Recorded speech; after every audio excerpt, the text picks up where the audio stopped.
What's up and what's going on, everybody? Appreciate everybody being here this evening, hanging out with us. Chill, don't know. MIA. Tried to call him.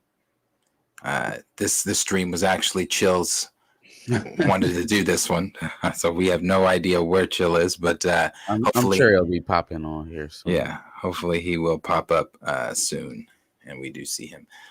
But for the time being, it is just going to be Marcus and myself hanging out with you guys, talking about some of the things. Marcus, how have you been since everybody saw you last? Good, man. Good. Enjoyed well, not my Independence Day. Somebody's Independence Day. But, fireworks Day. It was a good couple of days off, and ready to get back to it for the Pantheon, or at least 2/3. Yeah. I did not see any fireworks yesterday. I heard them. I didn't see them. They it's been fireworks all damn week. They done bought out the firework depots for miles around here. See, I have not even heard them. I haven't heard them like that. But they got rained out yesterday, so like it was dry all day until they said, let's light these fireworks. See, it rained on the 3rd, the day of the big fireworks out here in Columbus. It rained like leading up, like the hours leading to, and then right before they began. So it's kind of like the reverse. Right before they began, everything kind of like dried up. It was humid as hell. It was kind of crazy how it all played out. Oh yeah. No, that's crazy. It's kind of like that. It's kind of like that yesterday too, but except it just the minute they, like around the time that the music started getting going, everybody, food trucks have been out there. Then it was like all these flashes of lightning. Then it started raining. I was like, well, there go the fireworks show. Yeah, and then y'all got them big old gangbuster tornadoes down there. Oh yeah, you gotta watch out. And it was definitely hot and rainy, so that is we was like, it's real tornadic. Mm-hmm.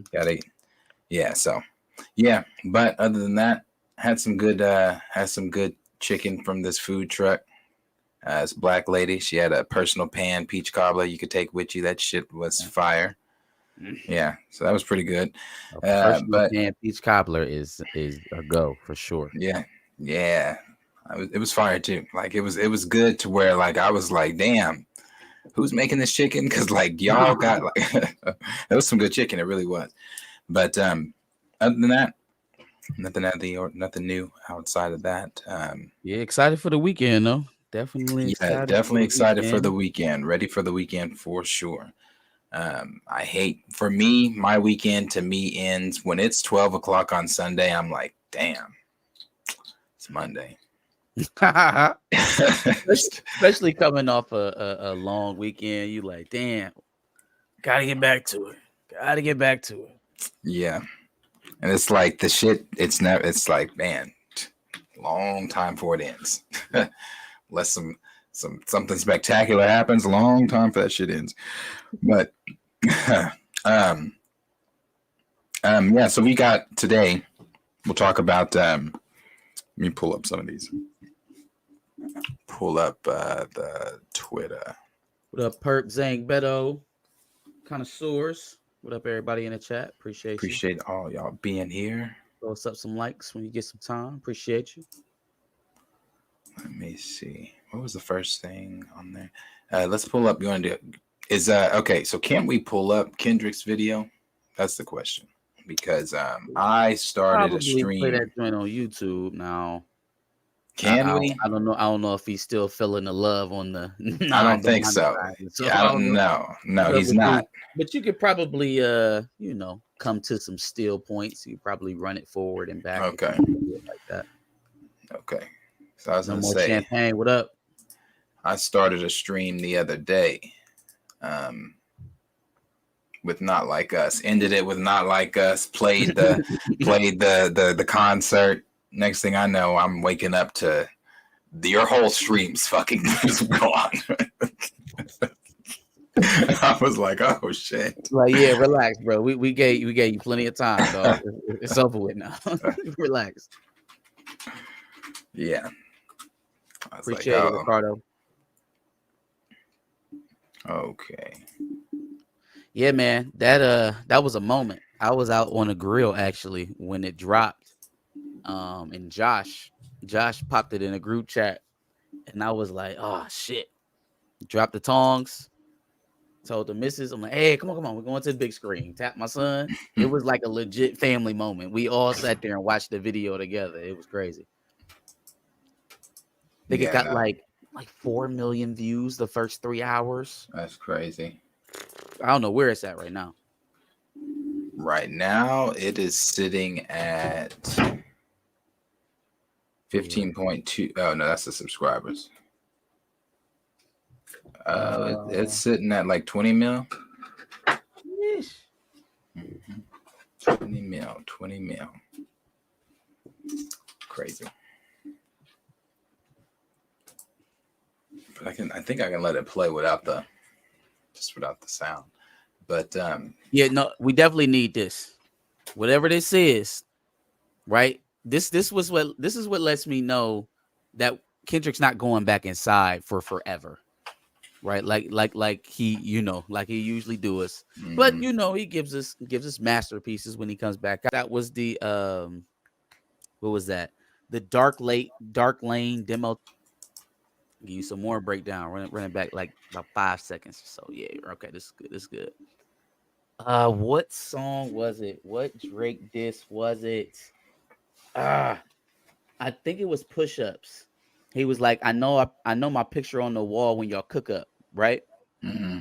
You see the picture on the Right, wall facing the other way, Like every little bit of detail in this album, or excuse me, in this video, just like the diss tracks, is purposeful. This man doesn't waste a single syllable, and nothing about anything in this video wasn't just by happenstance, didn't just happen by chance. Man, there's a clip of Brandon T. Jackson in the crowd. Lottery ticket, Brandon T. Jackson. Big And the Mama video? Brandon T. Jackson just randomly in the crowd kicking it at this video shoot, dog. Like it's just a bunch of shit that people are going to be breaking down for the weeks leading Right. up until these kids go back to school. And then guess what, Darius? Then guess what? He get to do it all over again. We get to do it all over again in the fall. We're not getting out of this no time soon. No. And it's kind of transcended the whole beef. Yeah. It's bigger than it's not even that now. It's bigger than that. Yeah. I mean, salute to the moment. It is something we haven't seen in quite some time. Yeah, no, it is it's huge. And I said that, really after the concert, the Amazon music concert. I mean, this video, yeah, obviously, all the symbolism, everything in it. But after that concert, I was like, there's just, I mean, to me, and I'm sure everybody else, he really put the nail in the coffin on Drake with that one. You had children. Northwest had a whole entire section with her little ass friends screaming. It got kids at they were like calling Drake a pedophile. A minor. Yeah, so it's like it's huge. It's yeah. And you know what's even more interesting than that? It's not just that Kendrick's having so much success off of it, because that could be predicted. What couldn't be predicted is Drake pops out with Sexy Red and it barely moves the needle. Mm-hmm. Drake pops out with 2 tracks with Camila Cabello and right. anything. Right? Drake does his classic, let me snatch somebody else's culture and wear it as a costume with Wagwan Delilah. And it's so bad that the people that he covered on the song thought it was fake, thought it was AI. Like, that's what couldn't have been predicted. Nobody had on their bingo card Drake flops on his next 4 attempts. Nobody had that. So that's true. All of this common wisdom that we've applied to this, where it's like, oh well, we'll get over this. Not like us will probably go for another couple weeks. Drake will pop out with another banger. All will be right with the world. all will be right with the world. That's common wisdom, right? But then again, I don't think common wisdom was, all right, my boy gonna pop back out and nobody's gonna want to hear his music. So Right. maybe that's just not so. That's not as common as we think it is. Maybe it's not as, all right, he'll snap back. Maybe he will. It just remains to be seen at this point. And that has been the thing too that everybody has been saying, even before, like every time Kendrick would drop one or an argument would happen online or whatever, you'd see somebody say, at the end of the day, he's still Drake. Yeah, he's still Drake. He's still the GOAT. He gonna come out with another album and y'all gonna love it and it's gonna play here, it's gonna play there. Okay, well, Wagwan Delilah. You know what I mean? Babe, I love you. You know everything. If that's your jam, then get with it. But if it's not, and you're expecting more out of him like I am, I think you're still waiting. Yeah, definitely still waiting. Definitely still waiting. I think he's been doing some goofy ass shit lately online. As far as like the hookah picture. Let's look at the contrast, right? So Kendrick does the pop out on Juneteenth, then drops a Not Like Us video on July 4th. Drake is at the fucking all-white party on July 4th at Michael Rubin's. Right? So the contrast can't be any starker than that. Right? Like he's in a video with his folks telling you not like us and you at Michael Rubin's white party, which is coincidence, I guess. Is it? Yeah. But the optics remain. And then it's also like I feel like Drake, the one thing that has persisted through this beef with him has been his kind of inability to read the room culturally. And so I feel like Kendrick is able to continuously hit this man over the head with the simplest of stuff. You know what I mean? Like, how about since he enlisted all of his folks in his diss, how about you head back to Toronto and write an anthem for Toronto, if such a thing exists? Right. If you are tapped in like he's tapped in where he's from, it should be easy enough for you to call on your folks, rile them up, and galvanize your country the same way he has, right? If you're not what's being accused, if you're not the cultural chameleon. And so that inability to read anybody's culture, where he's from, where we're from, across the board in hip hop, regardless, his inability to feel it out, to pick the best move forward, the next move, has been like really confusing.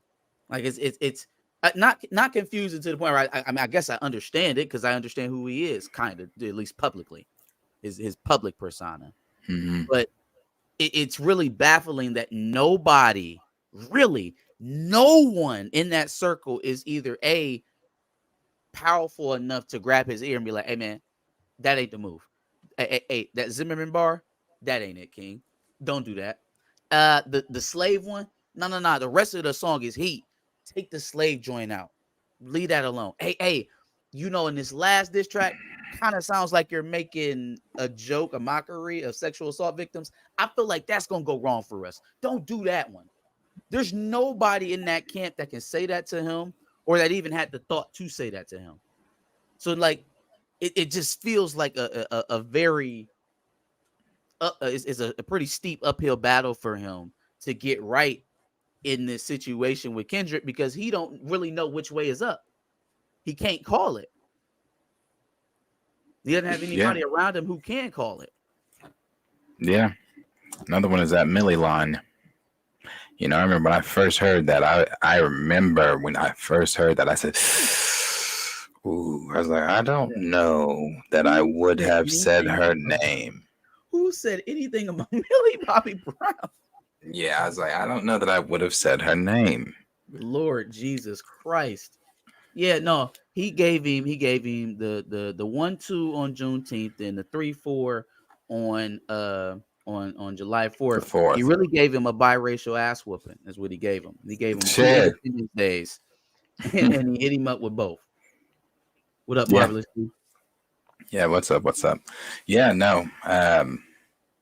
That's funny. Definitely need that snippet track, Champagne, for sure. I feel like Kevin Garnett of what happened to Ross and how people reacted to it was real weird to me. Like, it started out, there was one black dude over there on the, the Canada side, like, hey, stop that shit, it versus Ross and all his people, right? And then that black dude got swarmed by the big ass security guard with the dreads. And then all of a sudden, it was just a pack of like 6 white men. And all of a sudden, I just heard, and they just piecing my man's up. And I'm like, ugh, I don't feel good about this at all. This feels terrible. But just the idea that it was like yeah, I guess my favorite rapper, they're doing this in the name of my favorite rapper, so I kind of gotta swallow it. I was like, no. Y'all don't have to do that. You don't have to do that. Come to find out, one of the dudes is a Hell's Angel. How you a Drake fan and a Hell's Angel at the same time? I don't really put those two things together. That's a conflict of interest. So you end up inadvertently rooting for a racist because you want to follow Drake. It's interesting little POV there on the little Ross beat up session. But yeah, man, did you see his video talking about it? He was like, I know MMA. Yeah, yes. I know MMA. I was looking at brother's house. I was like, shit, get your ass beaten, got to go home to a house like that. Yeah, I don't know. Okay, so I assume that he got paid for that appearance, right? Because like, why else would you be in Canada? Right. Or Vancouver at that. But then if you getting paid to be there, fam, it shouldn't even be possible for dudes to be this close to me, like with this much vitriol. Like that shouldn't even be an option. What was the event? Why am I in a mosh pit? Yeah, what's going on here? I feel like the whole setup was a little off from the beginning. Well, I was wondering too when I was watching the video, how that was the question too. How were they that close to? Why is he on the ground floor with them? And I was like, what is going on? What type of event is this?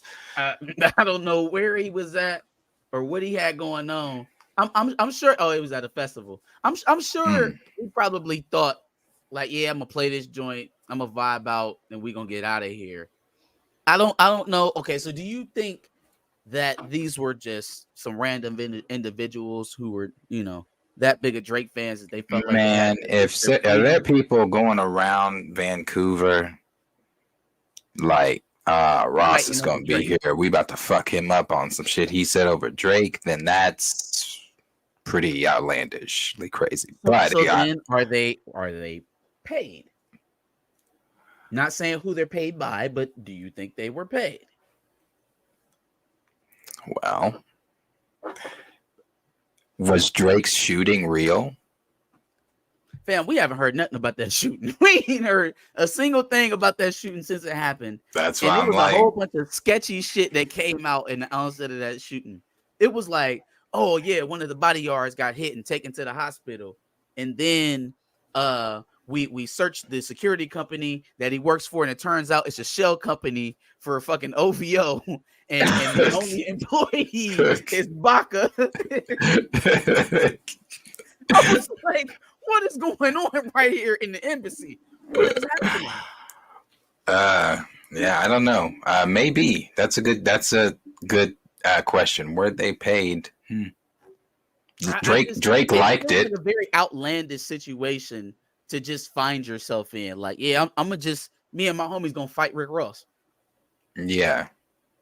Okay. Yeah, and like I said, Drake liked that video that went around. I don't know, it was on TMZ or World Star, whatever. Whoever posted, he liked it. Because I forget who made it. He did. And so I seen what's his name? Did the video Who Forget was his that? name. Uncle Luke. Uncle Luke made a video about that. Mm-hmm. And so it's like, again, another one of those moments where you could do something subliminally, or your grown ass could just laugh about it in your house and move on. But he's too much of a child to do that. So even in you trying to take a victory lap about Ross getting beat up, maybe you do it in an ambiguous enough way that you don't just co-sign it outright. Like something as simple as liking a post. Because now, I guess you don't ever anticipate going to Miami, Florida again. Yeah. Yeah. And it's just not going to be a problem for you to do that ever because you Drake. Even though they just touched you at your house not too long ago, a couple months ago, allegedly. Yeah, allegedly. It's just, it. How many of these games are we going to play? Well, every time I listen to it, because like I said, I listen to Not Like Us daily because it's my like workout jump off song. And like, just the things, I don't know, bro, the things he's like, especially when he starts really reading, like, the little baby, 21, how they all helped him do this or that, the third. And it's like, when you really like, I don't know, it's just like the nigga's cooked. I don't know how he comes. I don't know a response. I don't know what he does to I saw Perp say he just needs a year off, and maybe that's what it is. Maybe he just goes quiet for a year. Yeah. And or when I say start dating someone his age, he needs a girlfriend that's his age that everybody likes. Yeah. Go quiet, no more white parties, no award, no nothing. Just disappear for a year. Cue up Stamina's genre for me. But if he does, which one is this? But if he does do that, I think that's weird. I think that's weird that they were able to touch him. We should be able to secure the talent a little bit better than that. Like, I get it. Everybody drunk, everybody vibing. If you want to go out there, you should be able to, I guess. But in a situation like that, I don't think I should have met that much. What kind of festival was this though? Because if you go to like Rolling Loud or something like that, you're not touching the talent. Yeah, I was about to say I've been to Rolling Loud. I don't remember being that close to the talent. But I could understand. I have been to other festivals where like with smaller talent, not Rick damn Ross. I couldn't touch Rick Ross. Man, I was in my freshman year of high school. I was at a goddamn summer bash with Jason Derulo, and there was no getting to that nigga. So how were they? And this is just the what you say days. This one, you probably would have needed an army with you just to even face him, to say you wanted to fight him. You know what I mean? Yeah. Now, I want to ask you this, too, since we're still on pop culture stuff. What did you think of, I think it's stupid.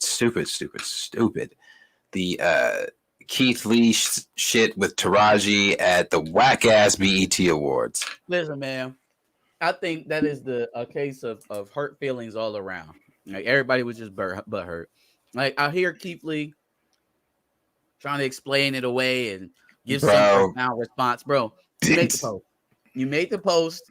We understand you was probably in your feelings about it. It's cool. You a human being, bro. And they messed up, right? So like, in the onset when he was explaining, he did put most of the pressure on BET and for fucking up the seats and stuff. Yeah. At the same time, bro, you did what you did first. The first thing you did was the post, right? I don't want to hear nothing about what it got taken out. No. You put something on the internet for everybody to interpret, and they took it the way that they wanted to. Right. That's on you, bro. That's on you, because you didn't have to do that at all. Nope. If you didn't want anybody to take it that way. And then Taraji's response, after hearing what he had to say about it, breaking it down, was even more unnecessary. Like, hey, girl, we understand who messed it up. Like, you don't have to. Yeah. You of all people, you're too big to be fighting with Keith Lee over what was going on at the BET Awards. Like, all of this, just everybody let this shit go. And at the top of it, I blame BET. It's like, BET is so unorganized. Bro, I didn't even know the BET Awards was still fucking an annual thing like that. it gets messier every year. I feel like every year there's something messy that comes out from the BET was just not what it used to be, not what it used to be at all. And but I thought They the whole my boy Usher's speech after they wrangled up every female artist they could find to tribute him. I'm like, damn, they ain't give a fuck about Chris Brown. I guess I heard the tribute was shit. I didn't watch it. They didn't really. I don't feel like they put a lot of thought into who could tribute Usher. Not that the acts that did tribute him were bad. It was just like one was Coco Jones, wasn't it? It was Coco. It was Lotto. I'm like, why are they the acts that are tributing Usher? Like, why wouldn't it be somebody who kind of modeled their career after him, like Chris Brown? Right. Like, what we got going on here? But even that aside, when he got up there and took his speech, it was like a maybe 6-7 minute speech, and they cut it. I saw that. Of it. He was talking about his dad and a whole bunch of other stuff. Yeah. And then they put out that apology, which I thought that apology was just it was obviously for the public, because it definitely, how do you apologize? Like, okay, if the mic's muted for a few seconds, like, oh shit, my bad. The mic was muted for the speech was what, 16, 17 minutes? It was a long one. And it was muted for that whole time. So you didn't even get shit he really said. So wait, no, you said 16, 17 minutes. I thought it was like 6 or 7 minutes. That was the clip I seen. It was longer than that? No, it was, he was up there for a minute. They only got most of like 6 or 7 minutes on TV. Oh, okay. Yeah, it was a lot longer than that. But yeah, no, I agreed with a lot of people that were saying that the whole Keith Lee thing, when he, like, bro, you brought out a video, you brought out your phone, you opened TikTok, you press record, you recorded yourself dropping that road, and then for him to get on there and say, and which I agree, everybody took it wrong. No, man, we didn't take it wrong. You did what you did. Yeah, and then he had 2 L's that night, because the dude, the dude that does the TikToks would be like, go up to people that and say they're not who they are, be like, oh my god, bro, yeah. Right. Hey, DDG. Hey, I thought that was DDG. It's like even at that, bro. I'm not mad at you for being upset that this nigga is in your face. Like, you can be mad. He's trying to walk away and be mad, but at the same time, but at the same time, I watch your stuff. I watch your stuff. No, you don't. He flick this nigga off, flick this man off, and walk off. You don't have to be nice all the time, Keith. Like, we know you can whoop ass, boy. You MMA fighter. It's okay. Right. You mean every now and again. Like, if you was pissed off that Taraji did that to y'all and you wasn't trying to give her no bail, don't give her no bail. Be a human being. Agreed. Be who you are, bro. Because he had to get respecting. Had to get on. I agree. I'm not in rooms or whatever he said. Things that are for me, only for me and me and my wife and all that. I'm like, Keith, I didn't even listen to the whole thing. I was like, okay, I don't care. Are you mansplaining cope to me? Is that what you're doing? Kind of mansplaining your cope? Okay. We brought up MMA. Now I'm gonna ask this one. The fuck do you think is going on with Ryan Garcia? Yeah. Yeah. So first of all, I do think Buddy is off his rocker in some regard. Sure. I'm not a doctor, so I'm not gonna diagnose him on the internet. But more than that, though, I don't think that mental illness or substance abuse makes you racist. So okay. Yeah, I'm on that train too. I thought you were gonna say mental illness is not a joke. Oh yeah, I agree, it's not a joke. He's a joke. No, it's not a joke. But I'm saying that aside, even if that's what we are purposely like the segue, even if that's what we are actually dealing with, I don't think that makes you racist. I don't think being schizophrenic or bipolar or anything like that implants racism into your head. So, like, I think without any of his inhibitors, without any of his filters that kind of holds that stuff back when he needs to be professional or when he's not high on some sort of substance, when those things are gone, he is who he is, and that's what you get. So, I think he's finally getting what he deserves after cheating Devin Haney in the first place when he was on PEDs. right? Now the WBC has dismissed his ass. He can't box anymore. And so I guess no more Ryan Garcia. Because Yeah. how many rants are we going to pay attention to when he doesn't have millions of dollars and he isn't fighting? And getting fatter. Because he's every time he posts something, I'm always like, bro, you fight? Because he's like, as soon as Trump throws him away after he gets to the White House or doesn't, whatever happens in November, after he throws him away, he'll be completely out of the public eye and we'll never hear this guy again. And that'll be the story of Ryan Garcia. It's a shame he had to end it on such a racist note. Crazy racist note. Yeah, but sayonara. He signed his own warrant, so it is what it is.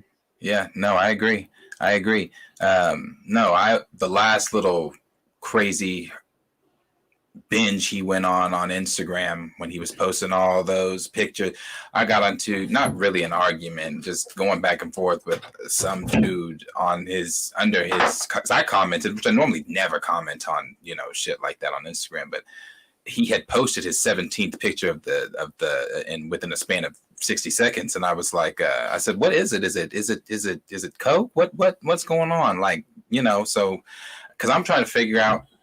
When you look at him and you listen, did you listen to the video, the rant, the little video, what he was saying? In the spaces? Yeah.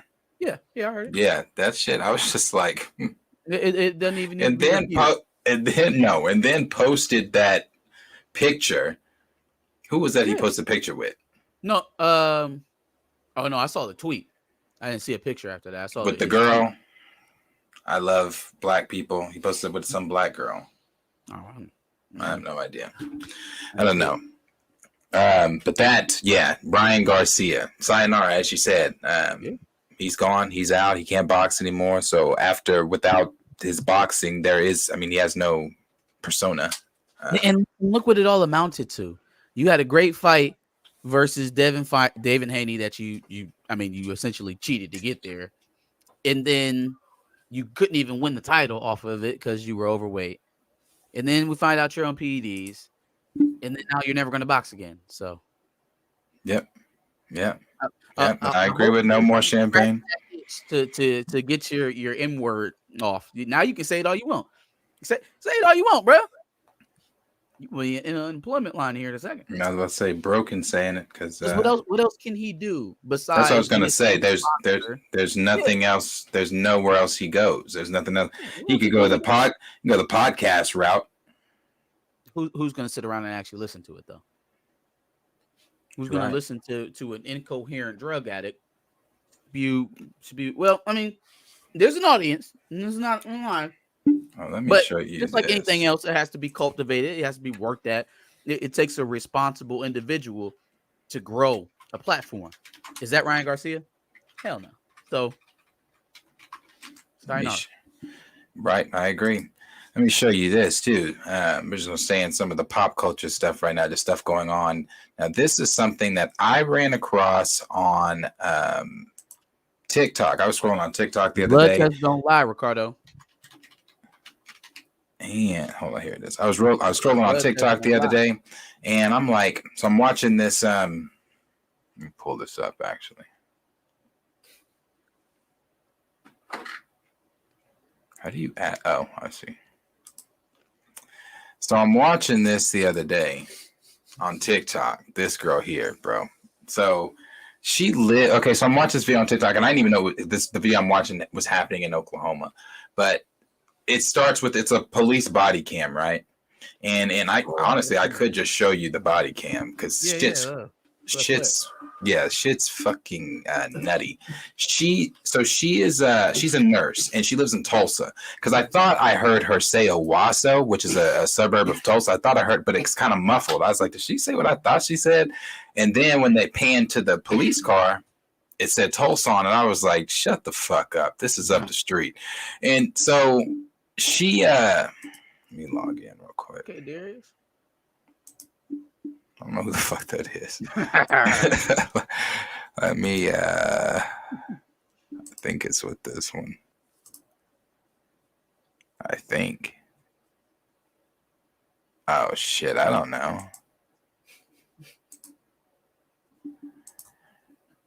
Okay, I can just do this. But anyway, so I'll tell the story while I'll tell it. So she pants to the thing. It's in Tulsa.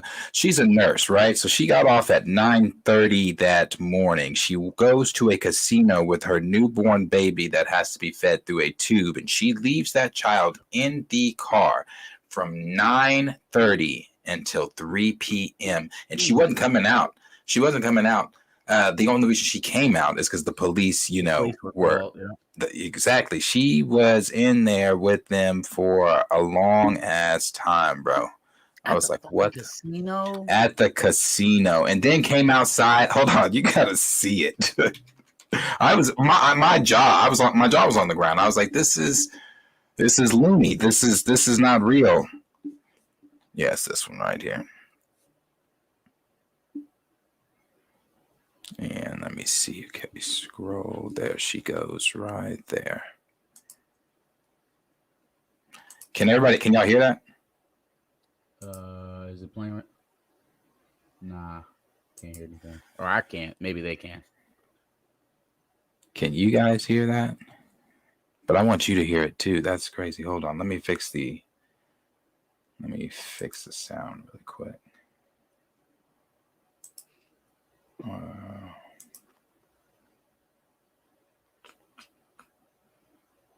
See, it's another reason you need Chill in here. He knows how to do this shit. And my boy must have hit a power nap on this or something. Had to. Literally talking to us. He set this whole joint up. Damn, man. I don't know how to. They said they couldn't hear it. Hold on. I don't know how to. I'm trying to fix it, y'all. Hold on. I'm assuming it's got to be in.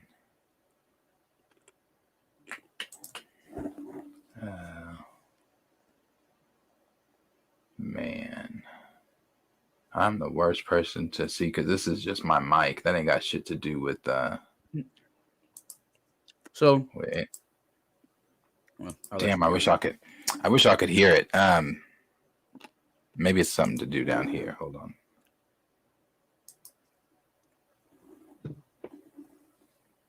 I think it is. Did you try adjusting the volume on TikTok? Like, is there a volume slider on TikTok? No, because see, I can hear it in my headphones. So I think I need to switch it. I need to switch it over from.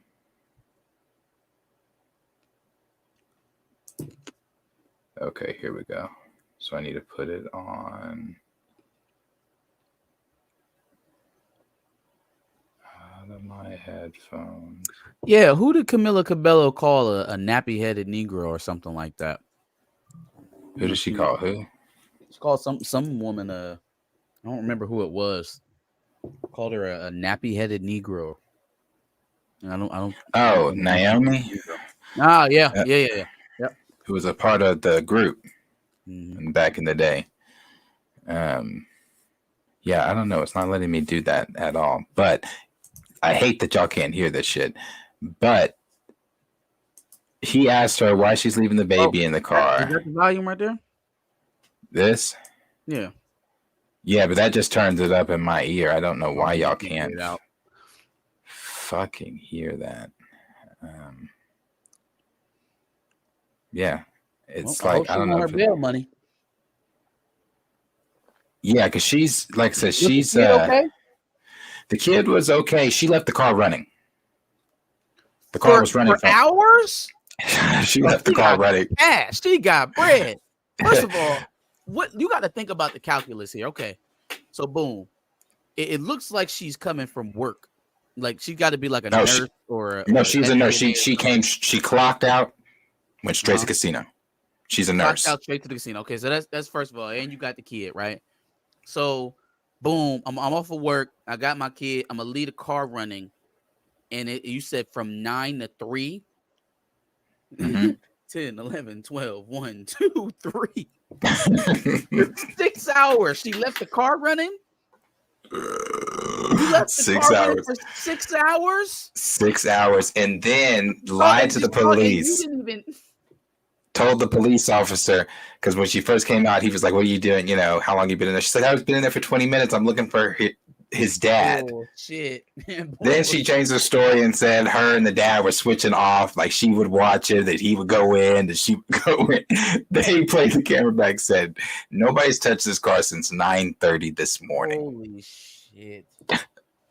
Is that not the most insane? Like when my jaw was on the ground, I was like, you left your child who is already like had complications at birth, is on a tube. You know, she was explaining all this in the video. Kid. You got to take that kid. Oh yeah. Yeah, no, they put her. You got a problem. Yeah, I mean, you know, the cop was playing the good cop, bad cop role. So he got her to say she has a gambling addiction.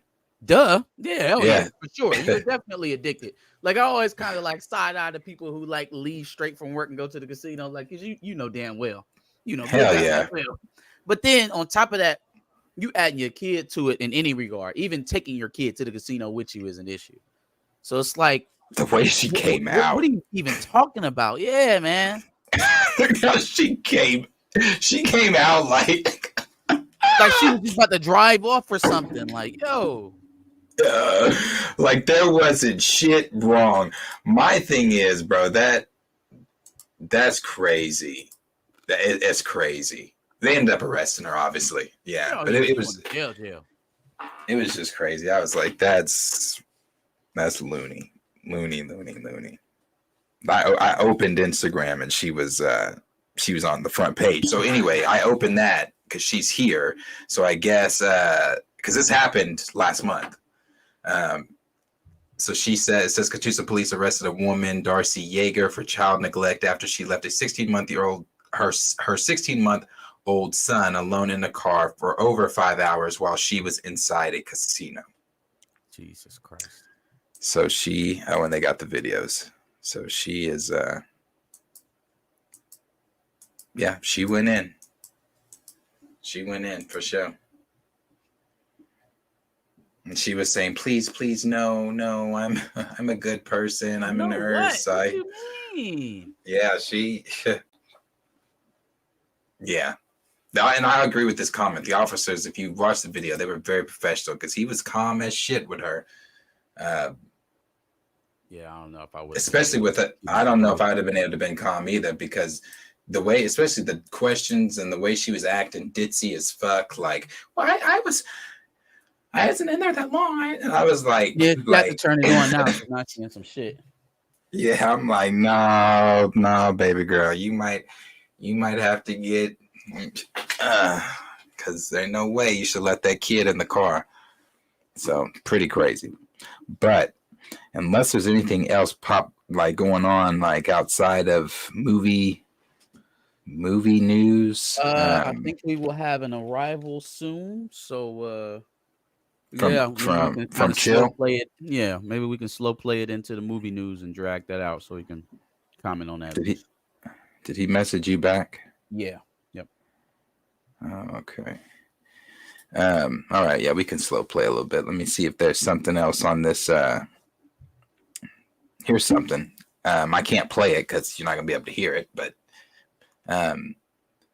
did you see the comparisons between Joe Biden debating in 2020 or 2019 opposed to Joe Biden debating in 2024?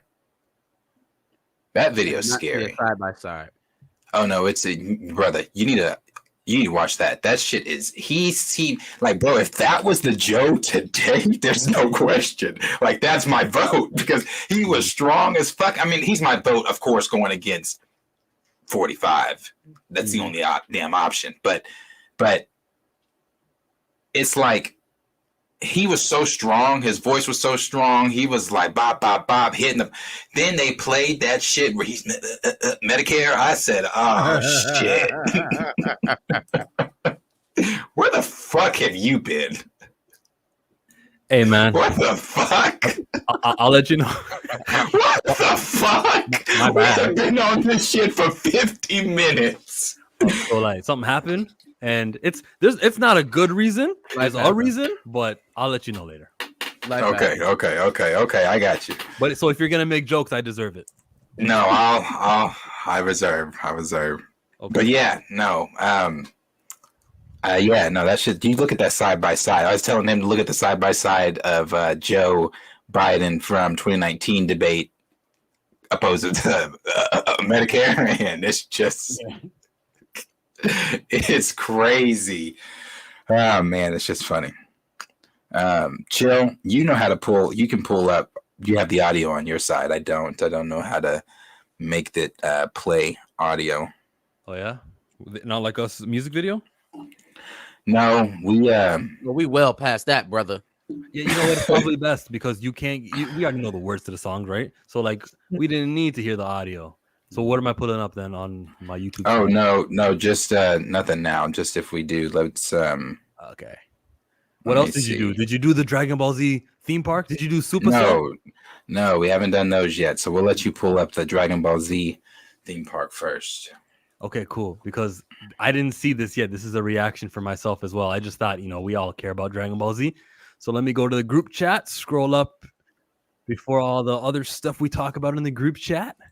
Find the page, present that, share screen, and Bob's your uncle. See it? A wish has been granted. Calling adventurers from across the globe. Around the world are converging on Saudi Arabia after the discovery of Dragon Balls with wish-granting powers. To experience an unprecedented, immersive entertainment destination. Get out. Hey.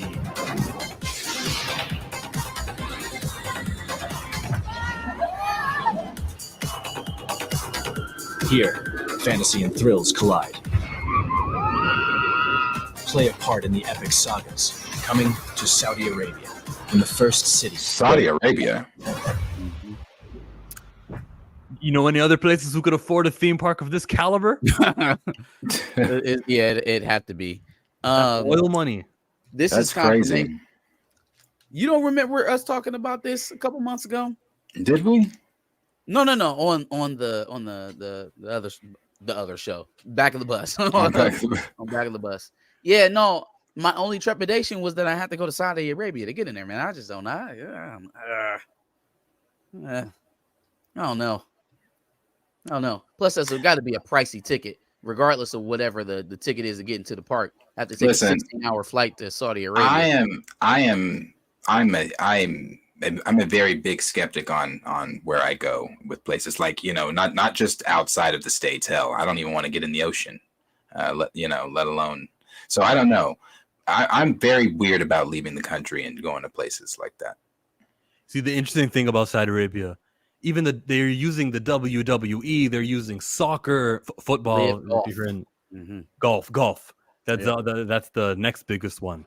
But they're trying to say, like, we're here, we're part of the world. Like, UFC events are happening over there, and they're paying for these things. They care more about the reputation than they do about making a profit. So I'm sure the tickets to get here, of course, there's the flight, and that's going to be a whole ordeal. But once you're here, the tickets to get here, you can get the American pack, and they'll take care of you nicely. Sure. No, absolutely. I bet within the theme park, I'm sure it's going to be fire. I guess my trepidation would come a little bit more about affirming the normalization of the government, not necessarily the people or the companies that are, putting on the theme park. Just the normalization of the regime would be my trepidation. But this does look cool. I wish I didn't have to do so much to get there. May I say something that you may agree with, but from an outsider's perspective, I live in Canada.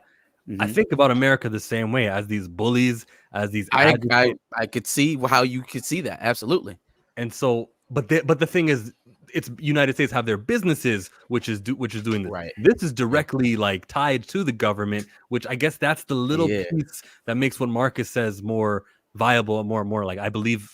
I there's something there. It's not like, what about America? Huh? They do, but this is America doesn't do Disney World. Walt Disney did that, and now Bob Iger.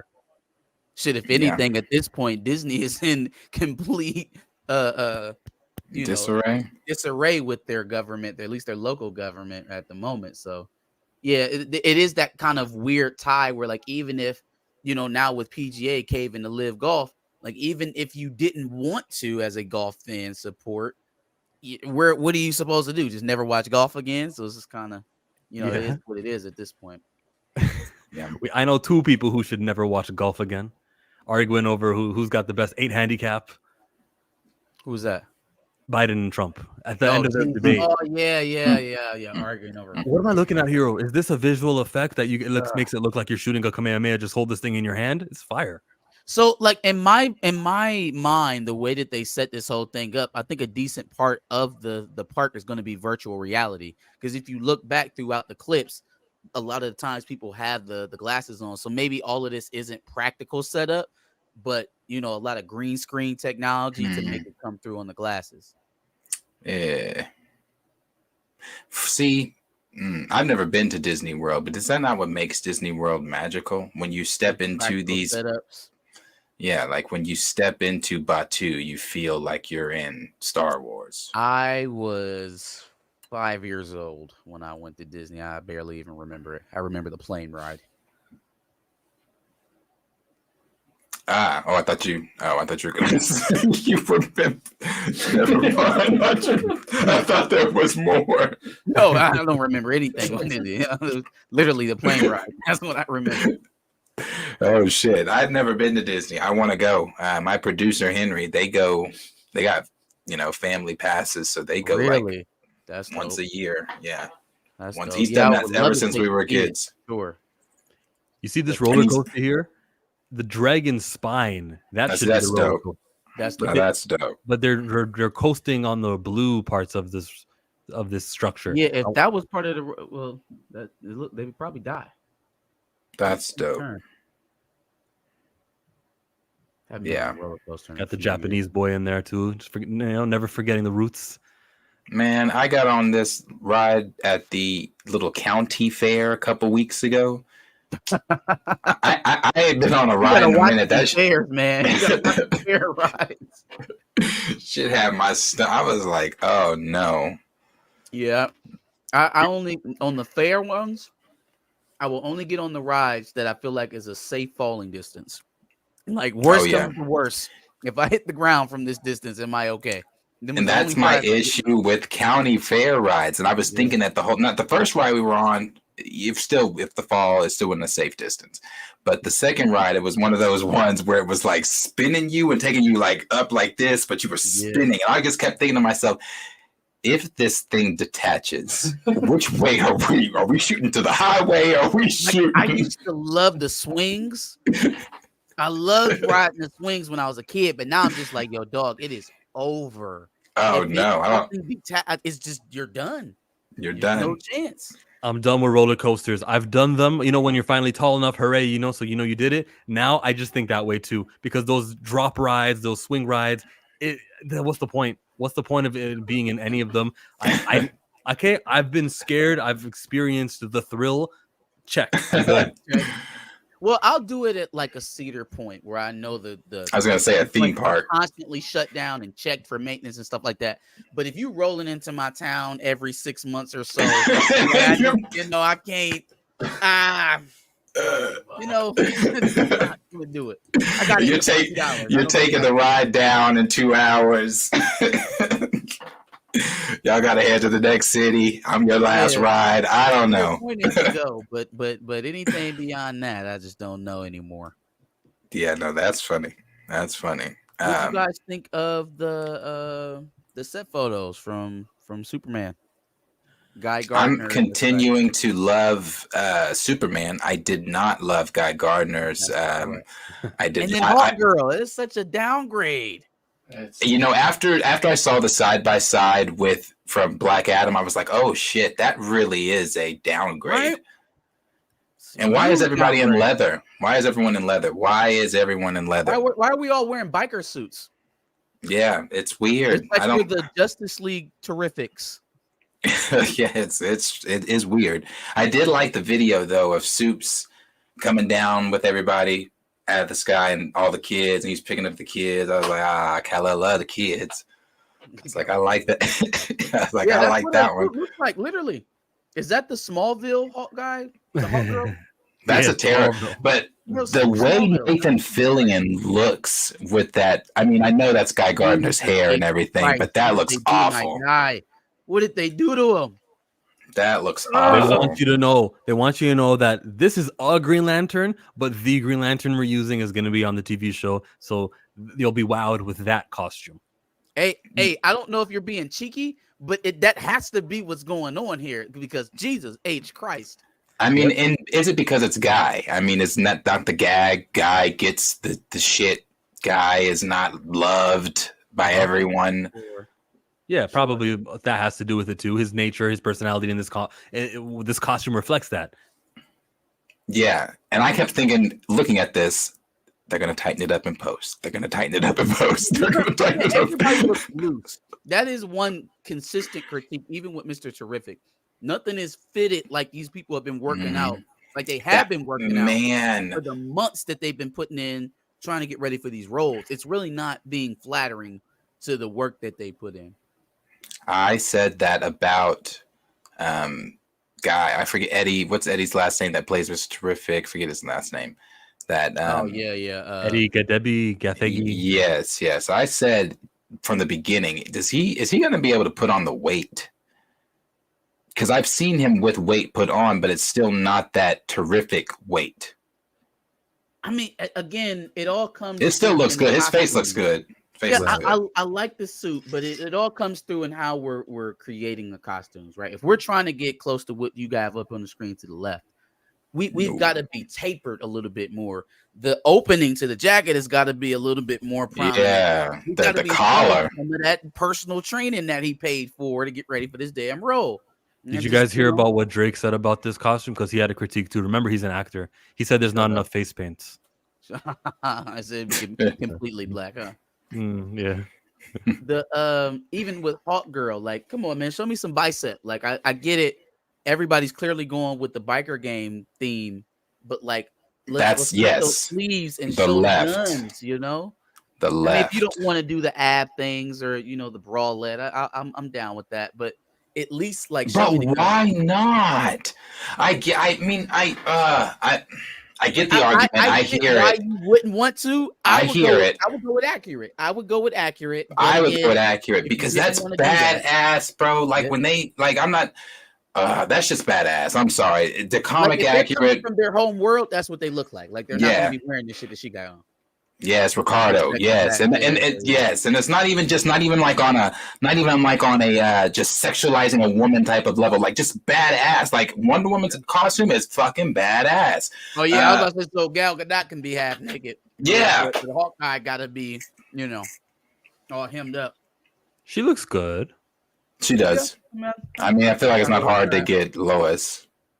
All right, so one thing I'm going to introduce to you and remind you is that toys sell over and over again. This is the first edition toy that they'll be selling, and then the next kind of like toy run or movie run, she'll be wearing a brand new outfit, just like Captain America. Every movie, the stars would be somewhere else, or this is just the beginning. What we're here for is Superman, and then when it's time to focus on her, she'll be doing this one with the bralette. Just you wait, this is coming, and he eventually will look like this too. Because they're going to need to sell the merchandise. Because they're so far away. Jesus. The toy that's going to sell of him looking like this, the collectors want it because it's the first ever, They'll buy anything. And then the next one, which will be more eye candy, will look more so like the one on the left. Unless he dies in this movie. Who knows? Because he is expendable. He's just another Green Lantern. Guy is extremely expendable. The setup is not my problem. It's the execution. It's just... Yeah. I'm ready to see if they get the photos of her, because Millie Alcott just did her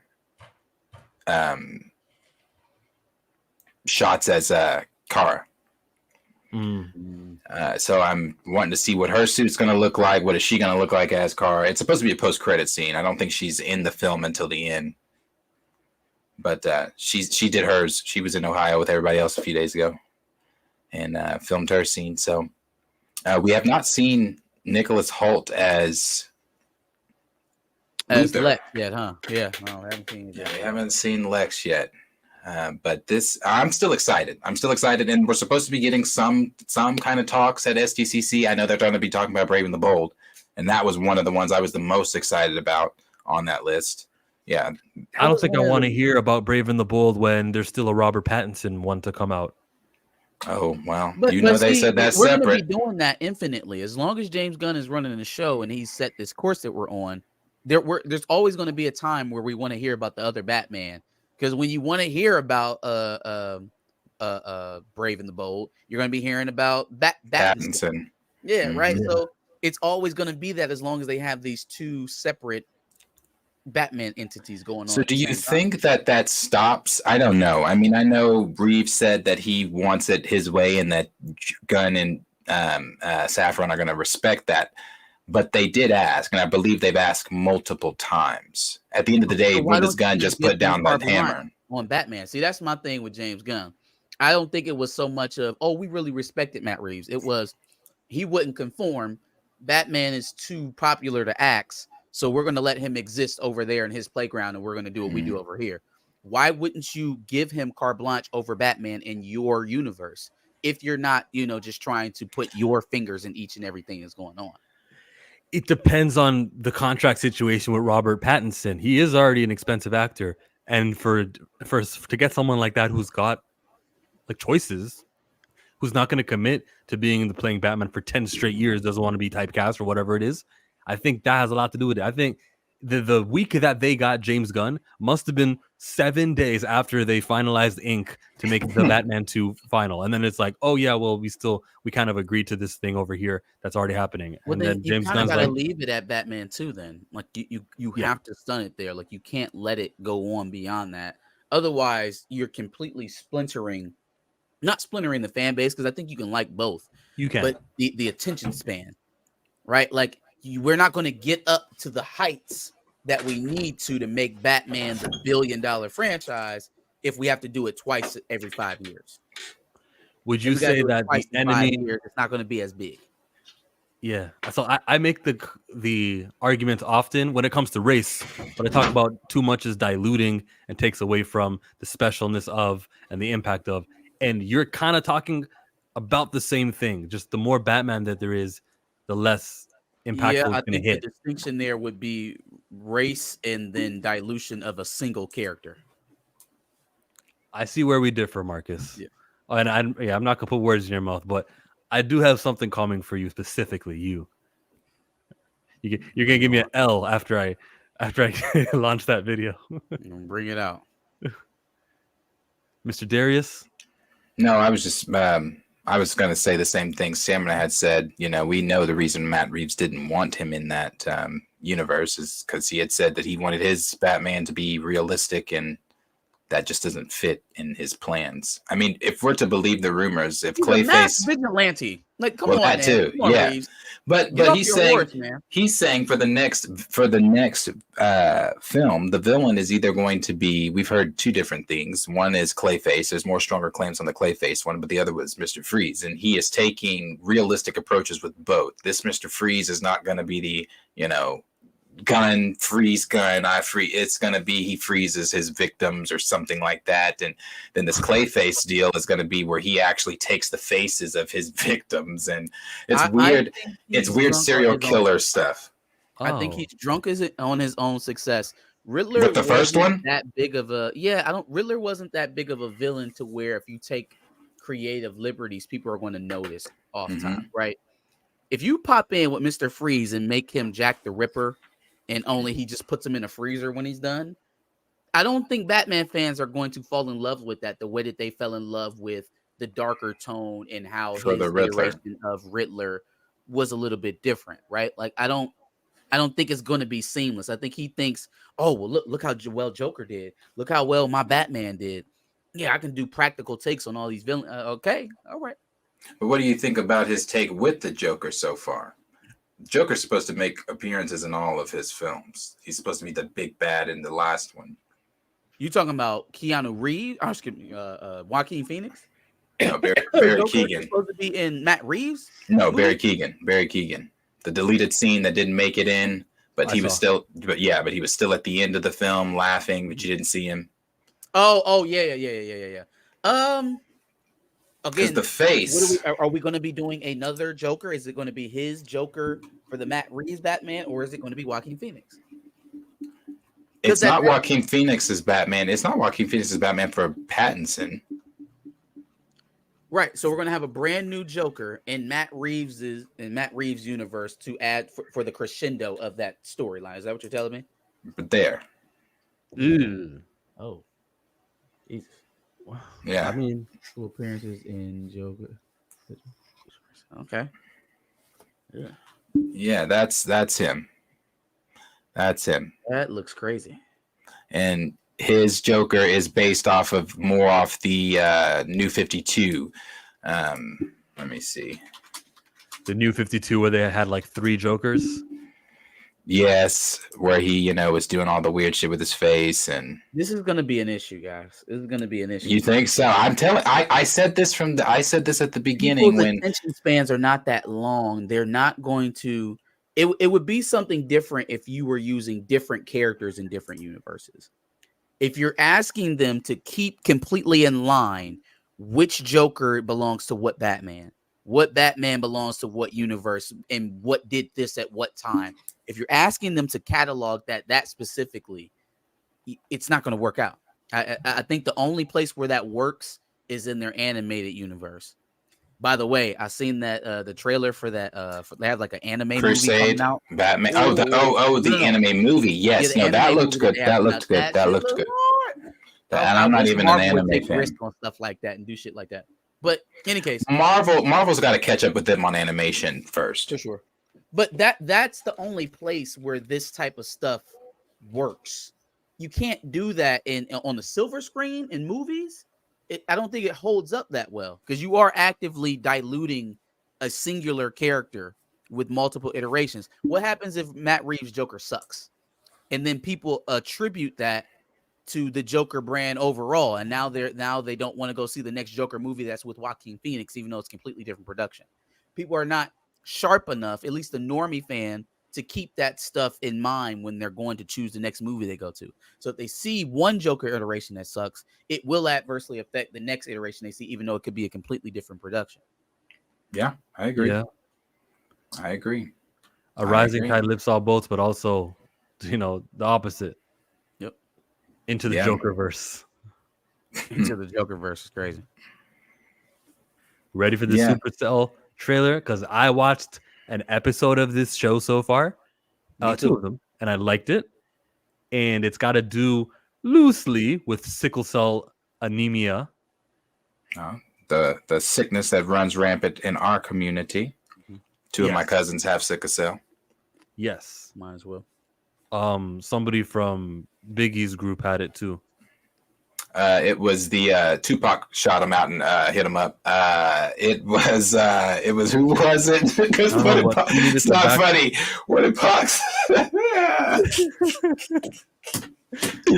Oh shit! Yeah, no, I know who you're talking about. The diss track at a time like this is nuts. As far as awareness, that's the highest. But now with Supacell, maybe, and I feel like I'm saying it wrong. Supacell. I think that's it. On the Supacell. Supacell. That's what I'm rocking with. But I think you got to say it with an accent. Yeah. You see my Canadianness. I just want to pronounce the R. Supacell, bro. Supacell. Supacell, isn't it? Supacell. I don't think they said the word yet in the first 2 episodes I've seen. I don't think they said it. Yeah, but, I've only seen the first one, and I didn't hear him say it either. All right. I'm gonna keep pausing and stuff, but basically, dudes have powers. I think his name is Michael, and he's like the main kind of character, very likable character, very like my homeboy from House Party. He's upstanding, isn't he? Isn't he someone that we can like get behind, and we're happy that this guy exists? Andre says normal working class dude. Yep, got a wife that he's about to marry, or a girl that he's about to propose to. Excuse me. With chemistry, I'm rooting for them. I was so happy when he was in the affectionate scenes that well, not to spoil anything, but I was like, wow, look at these guys, get it, go. I'm happy for you two. You see, you're healthy for each other. You make each other smile. There's no weird conflicts. They're not arguing about who's gonna pay for what. It's just like a normal relationship. normal relationship. And dark skin, and we always talk about melanin levels, definitely above 75% for both of them. Now, if I'm really nitpicking, the melanin meter is nuts. but you know when women straighten their hair as opposed to rocking the curl, the natural hair. Let me find an image of her. Right here, is that her? That's another girl. I can't find her, but like when you straighten your hair as opposed to rocking that stiff hair, that natural hair. Here, she's covering her hair here. Where is she? Here she is. Right here. That's my point. My point is just that it's not 100% natural. Like the beauty standard needs to be shown that, braids or hair Still that's not Netflix. The next frontier after we can stop being shown as drug dealers and the such would be for the costume department and the wigs and all that other stuff, allowing actors just to wear their natural hair on scenes. Because most of the actors in here, even the shorter natural haircuts that you see, are wigs. Even that right there is most likely a wig. That's definitely a wig. Yes, yeah, yeah. That's definitely not her natural hair straightened down. That's a wig. Now I'm gonna give you a little bit of bail because 6 years ago or 7 years ago, before I started, with my wife, I wouldn't have known that either. It used to trip me up all the fucking time. Like I could never tell a wig from a lace front, from a weave, from any. I couldn't tell you. It was just hair to me. But now I've gotten pretty good at it. Monica Rambeau's hair, Teyona Paris, that was her natural hair, and she advocated for it, so that was good on her. Well, even in I don't know if anybody watched How to Get Away with Murder, but there's that episode that Viola Davis specifically wanted of her taking off her eyelashes, taking off the wig, rubbing the makeup off, and it was her her being natural. Yeah, that's she told them I'm doing this. Yeah, that's a wig, bro. Shit, the one, but you can tell in Tyler Perry's shit. Yeah, it'd be bad. Now, It'd be bad. That's probably his hair. That's probably that's most likely. Let me see. We got another kind of positive dude here. It's a father who's doing his thing. He did have a rocky past. We don't really know everything, but he's got a record, and this record is going to keep him from getting jobs. And he's doing his best as he tells his son, "I've got your best interest at heart." He knows good from bad. Another kind of positive. Now, the setting that they're in, especially with the Taser character, is pretty negative. But when I see a light in that zone, that's still something, and I got to give them points. I'm not giving them everything because the best possible thing is Wakanda. That's the best possible. But to have the positive role models, I applaud. And that's why I'm locked in. I'm going to watch the next 4 episodes and be talking about it. Oh, yeah, for sure. Yeah, I'm definitely planning a review. His power is super strength, isn't it? What's that? He's super strong, this guy.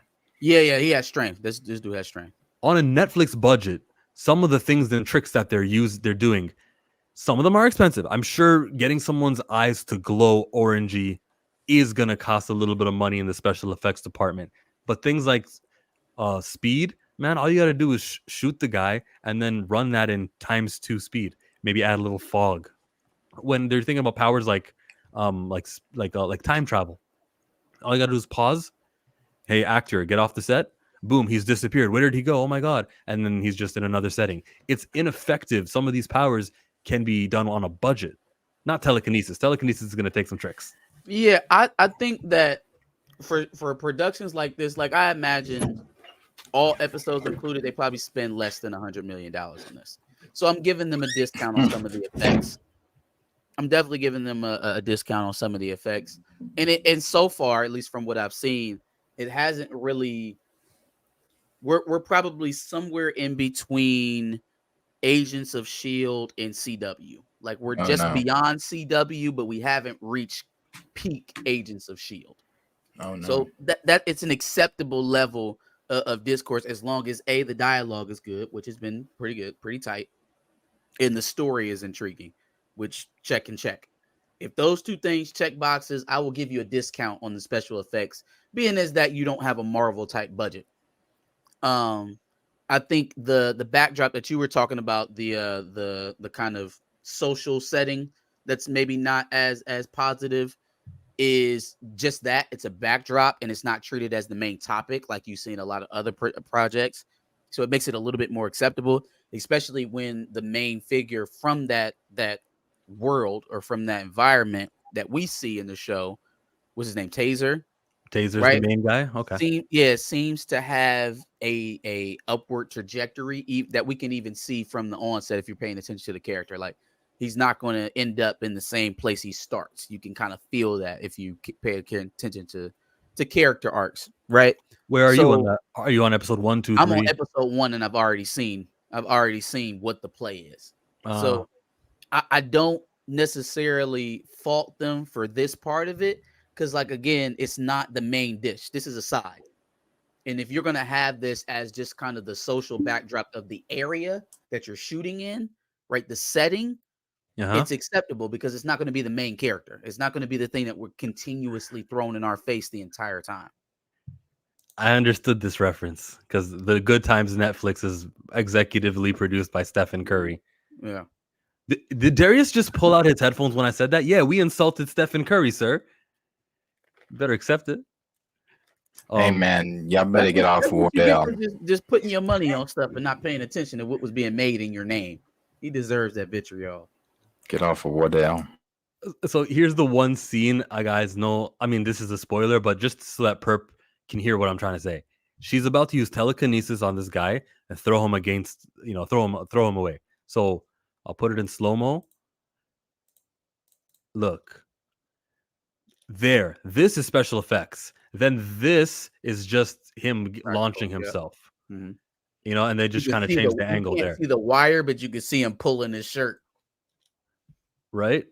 Mm-hmm. I went far too back, but here. Right. Oh, never mind. I think the most expensive part is frame. Wait. Right there. This part. I think this is special effects. You think it's wires? No. Not here. Here? Stop. Keep go. Just one more frame right there. Did you see how his robe was going back before his body was? That's his the robe was going back. They were pulling him back. Right there. Yeah, you're right. Attached from his back. Yeah. That's the slide. The little ropes that they're pulling. Yeah, but this is definitely just him. Hey, just knock yourself. That you showed was definitely special, where he was like literally parallel with the ground. That's special effects for sure.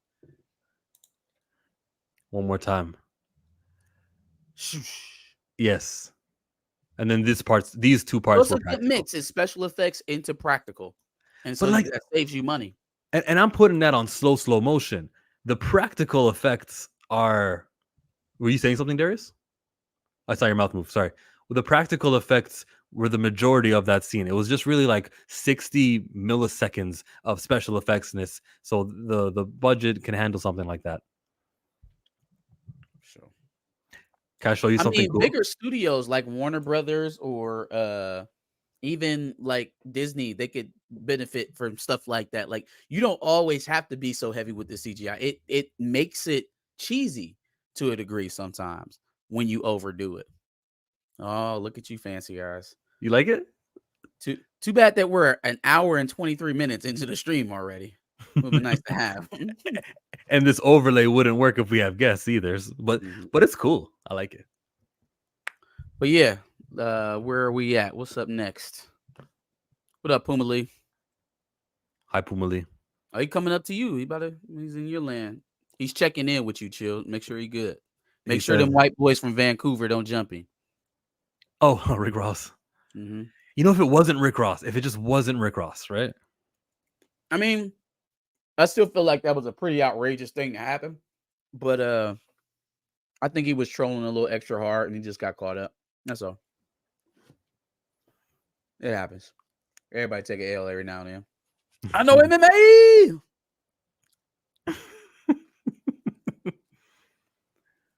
Next up is Giancarlo Esposito and his Marvel role. Oh my God. It was even worse than what I predicted. What did you predict? I thought it was going to be Bushman. I thought it was going to be a Moon Knight villain. It's some random dude that hunted Cable for a long time.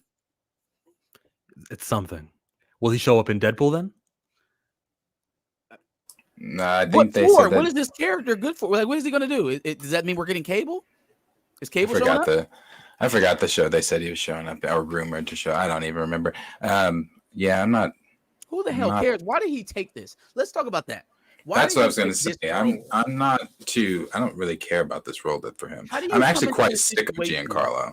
Yeah, how do you come in this situation praying, hoping that you get to be Professor X and leave with George Washington? What was his name? George Washington, George something Bridge. I'm not going to pretend that I'm familiar with the character. None of us have to. I don't think it. Hey, chat. Who's George Washington Bridge? Yeah. But the way I'm quite sick of Giancarlo, to be honest with you. I really am. Him and Pedro Pascal are in everything now. Bruh, I forgot he was in The Boys and he showed up in that episode. I said, God damn, I can't get away from Giancarlo. Yeah, so I don't know. I really also don't care because this role that he's playing, it's nothing that any of us, or, of course, when he came out and said it was original character, okay, I had got the Magneto and Professor X stuff out of my mind, which I never really thought he was going to do either one of those to begin with. But this is not what I was expecting. Why? Like, I don't understand. I don't. And again, it's yet another prominent Black character, or he's with Black and Italian, Black actor that they have wasted on a throwaway role.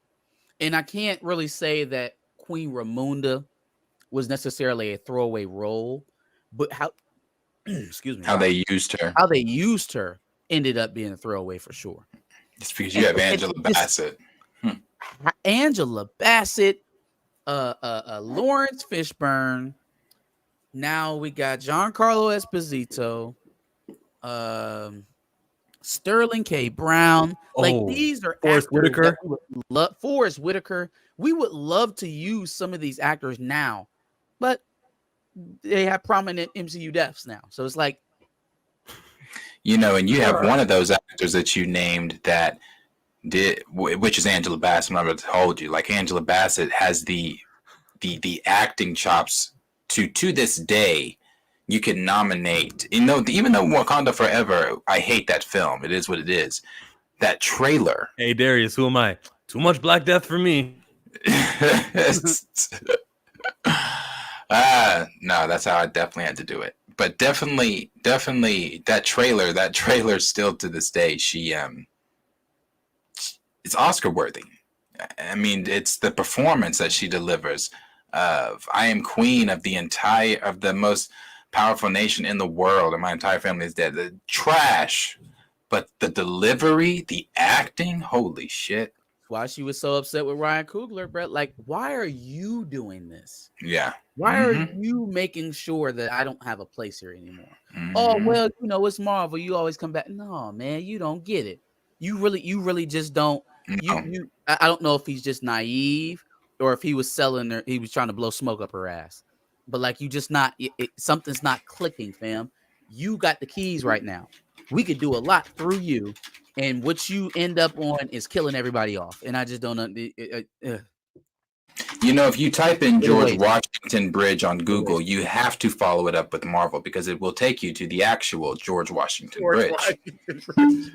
So let's, I guess, dive in here on who the fuck this is. Oh my God. Well, at least he's actually Black. At least we're not racist. He is black. Right. George Washington Bridge, Earth 616. Score one for the darkies. Or is he colored? He's colored. George Washington Bridge was a member of the mercenary group called the Wild Pack, later known as the Six Pack, which was led by Cable. The Six Pack was decimated in an assault on one of Strife's hidden bases. So I'm trying to tell, when me and Marcus were reading this earlier, I'm trying to tell, is he from the future? If he's fighting Strife, that's in the future with Cable. It's like Cable's evil twin, right? Strife. Yeah. So like, what the hell are we even doing? Is he from the future? Is he hunting Cable in our time? What the hell? So what the fuck is going on in Brave New World? Like what? Oh. Yeah, and then the backdrop of all this is supposed to be in a Captain America movie. What the hell does any of this have to do with Captain America? I'm telling you, it's because of that humanity. They have to put so much around him to beef that shit up. I'm telling you. Anthony Mackie putting out new action shots talking about see you soon. Nigga, nobody's anticipating that fucking trailer. Nobody. I feel bad for Anthony Mackie. I never thought that it was going to work out as him being the leading man. Now, I'll be honest. I will own that. But I feel bad for him because not only have they flooded this man's movie with everything but him and his story, but I feel like this is going to be one of those flaming turds now. Like, whenever a movie gets delayed this much combined with an exploding budget, it ends up like The Acolyte. That's what you get. You get The Acolyte. Sometimes people have, conventional wisdom would tell you that, let the thing cook. And the longer it cooks, the better it'll be. The more time that we spend on it, the better the project would be. There is definitely a such thing as overcooking and creating television or movies. And it happens a lot faster than what you would think it does. I think we're already past the threshold of putting out a plus project. Now they just need to focus on putting something that doesn't lose them too much money. And do you think that Blade is overcooking? Yeah. Blade is well done. And it hasn't even started. Does it change things? Because I know that Kevin Feige is there the whole time, but since there's a new director and a new writer all the time, I think that's enough reason to say we're starting from zero again. Well, fair enough. But I would only give him that benefit of the doubt if we were still within the first couple of years of this being announced. Come on, man. We're 5 years into it, and we don't have a project to start. So that alone in itself lets me know that we're probably behind the 8 ball with Blade as well. There's no reason to have confidence in the fact that we're starting over with a new writer. The fact that we're on our third writer lets me know that there's something beyond the writers that's the problem. Can I push back against what Brian Fisher is saying? They don't want straight black male characters, especially a king. There's no gay lead character because Fastos exists. Lead characters. Yeah, I'll just say Fastos. Yeah, that's about it. Fastos. Yep. There's no lead characters in the primary role of a movie named after self-titled who are black too. Like the straight and the gay division, when it happens, I'll let you know and I'll be there with you. I was about to say, let's knock on wood because next thing you know, he typed it strong. Strong. Got it. He came at his neck. That's funny. Strong black characters. Yeah, whether or not they want that or not. So I just, I think they would like to have one. I don't think they want to lose the black male audience. I think they want one that they can control the image of. And that's why we're getting so much attention on Sam Wilson's Captain America.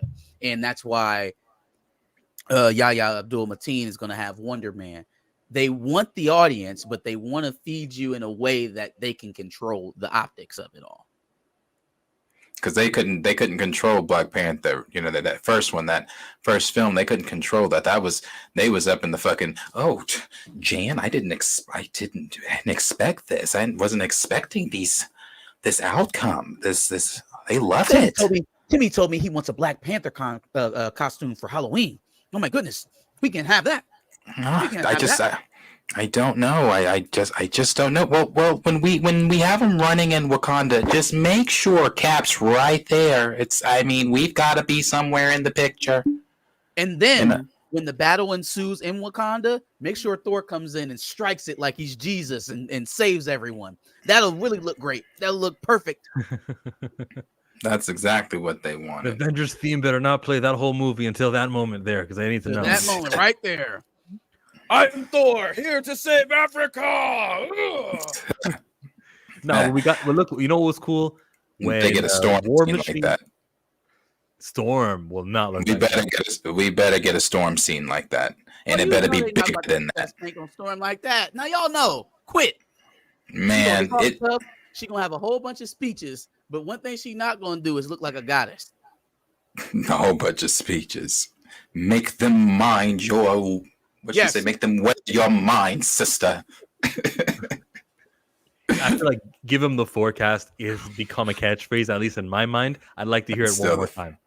Now, that's give him the forecast. Yeah, that's still tough. That's still tough. Give him the forecast. It was woke dope. comment of the day: Marvel's DEI only benefits white women. I'll say that when Rhodey was like, "He's a king, do we bow?" in Infinity War, and then and Banner was asking of that, and Banner bowed to him. That was something. Come on, so it wasn't all "here comes the white Jesus man." There was some good stuff in there. Who are we talking about? Talking about Thor. We're talking about that. We don't do that here. We don't do that here. Oh yeah, it wasn't Thor bowing down. It was Banner. Mm-hmm. Of course, Banner. It wasn't even Banner, was it? Wasn't it? Oh no, it was Banner. I thought it was Rhodey. No, it was Banner. It was Banner. Told him to do it. But Yeah. the scene exists of a Caucasian showing a little bit too much respect and honor to the man from Africa. Oh, I mean, look, I didn't. I was pointing out a very specific scene. That's all. We were talking about what happened in Wakanda, and the imagery that came from the battle.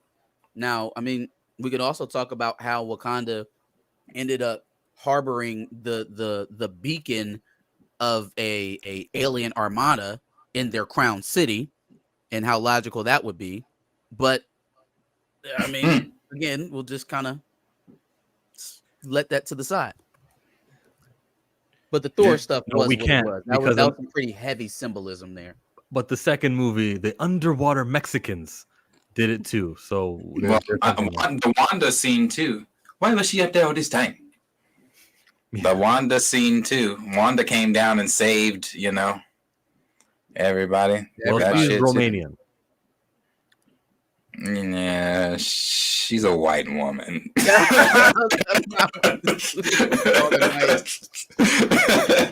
Not doing this for y'all tonight. What is what's next on the docket? What is next on the docket? We did Superman behind the scenes, Giancarlo, Dragon Ball Z, Supacell, and Not Like Us. Oh, Was that it? Well, there are some bookmarked things from this week as far as news. You're aiming to go 2 hours right now? Is that not? Do we not want to? Do we want to? I'm just curious. I didn't mean that as a 2 hours. I just wanted to know how long you want to go for. Well, did you guys? Okay, well, maybe, possibly. Okay. Did you guys like The Boys? What are you guys thinking of The Boys so far? This last episode. Remind me what happened at the end of The Boys. I'm watching a lot of stuff right now. What happened? I don't Butcher, know. Willie Butcher. Yeah. He okay. The Flying Sheep. I felt like there was a lot of filler in this episode. Like we didn't really get anywhere. Well, no, we got somewhere, but the place we ended up at was farther back than when we started. Because they went in looking for the miracle elixir drug disease thing for the soups. Mm-hmm. They find it, only they get stuck in a barn, get attacked by V sheep, and somehow the only way that they can get out of this situation, even though they have 3 soups and several government operatives inside the barn, is to inject a dead body with the one thing that they went there for so that they can feed it to the sheep and survive. It's been okay. Yeah, I feel like we're slowing down. Yeah. And again, I know what you're getting ready to say. I know it's always been a political show. It has always been a political show. I'm saying in season 4, they have focused so heavy on the political stuff, the trying to have a Trump and a Hillary Clinton and a Biden and a Marjorie Taylor Greene and all this other stuff, right? That it's suffering on the main plot of the story. Like we are literally just middling around in side plots at this point because nothing is happening with the main plot of the show, which is Homelander is slowly taking over the country. Nobody's paying attention, and we're just not doing anything with that. Even right. Sister Sage, a character who has infinite potential, man, like that just really tells me the thought process of a guy like Eric Kripke to have a character like that and what he chooses to do with her, what directive he gives for a character like that. The smartest human being on the planet, and the only thing we've seen from her is that she is an expert internet troll. She's an expert internet troll. She hasn't even sniffed out A-Train yet. So it's like, that's what you that's what you do with her. And again, but we can still find a place for Cracker Girl to call her uppity or one of the good ones. You know, we can squeeze in some cognac jokes for A-Train. It's like, what are we focused on here now? I tell you, I agree on the one of the good ones, and I kind of paused for a second on the, even though I laughed, I was working out when I was watching that one episode. I laughed at that one part where when Homelander first went to meet Sage, completely different episode, and he walked in there, something about tidying up, and she said whatever she said, he said, "Power to the people, so stupid." Now that shit was funny. I was like, "What the?" Yeah, that shit was funny. But no, one of the good ones. Yeah, I caught that comment too. I was like, What Ricardo Wood said about Huey's dad. That's what I was on. I was like, they should have found a way to get Hot Fuzz out of that hospital so they can use him against Homelander. Mm-hmm. But maybe the touchy-feely scene was the way that they decided to go. I guess they will get rid of her, that new black superhero. Sister Sage? Yeah. I mean, I don't know what's going to happen to her. I have the feeling that something with Star Cracker is going to, whatever that girl's name. I can't never, Firecracker. That's, emphasis on the cracker. She is going to play a role in whatever happens with Sister Sage, whether that's her creating a rift in between her and Homelander, or whether that's her getting, either way, I feel like that whole Starlight thing is going to come back to bite her. Which, even with that, I felt like there had to have been more of a motive than that, other than just petty get back, tit for tat. Because again, smartest woman in the world, she has to give herself a lobotomy to watch reality TV, and yet she's involving herself in a petty back and forth with Firecracker. I disapprove of petty backs and forths. No, it's been okay this season. It hasn't been the best, hasn't been the worst. It's been all right.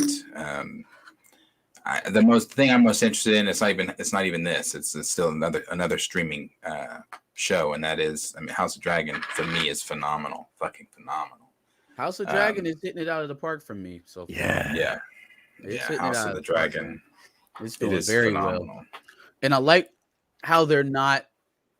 They are so patient with the. I don't know if y'all hear the fireworks still going out over here. I do. I heard them. It's going nuts. But I like their pace. They're so patient. They're not rushing the story at all. This thing goes on for like a decade. Mm-hmm. This battle goes on for like a long time. A lot of people are going to get swept up into this. This is a war of Westeros. So the pace that they're going at lets me know that we are going to get so much detail. We are going to see a lot of story battles. We're going to see a lot of the characters that popped up in the books. I like the attention to detail, man. It is very rewarding. And I like how all of a sudden we got this show with all these black characters where there weren't typically black people, and ain't nobody crying. Nobody's crying. Nobody's up in arms, wringing their hands. Nobody's like, oh, my woke meter is broken. None of that shit, because the show is too damn good. It's too damn good. On the show, in the story, man, your work, and you can have your black characters, and you can have them in the high places, VIE positions that you want them in, or what have you. Everybody can eat. Everybody can be happy. Just focus on the job, and we can be here. No, it's phenomenal. I don't want to push back too strongly, but there was that in season 1. There's plenty of that coverage. It wasn't as loud as the sure, the positive praise was. It definitely got drowned out because people love to see Snake. I'll fuck with this sea snake. I love Chorus Baratheon. Not Chorus, not Baratheon. Chorus, Valerian. Chorus Valerian. There you go. Yeah, no, they it's dope. It is phenomenal, bro. Because the Valerians are a lost house, right? We never knew what the hell happened to the Valerians.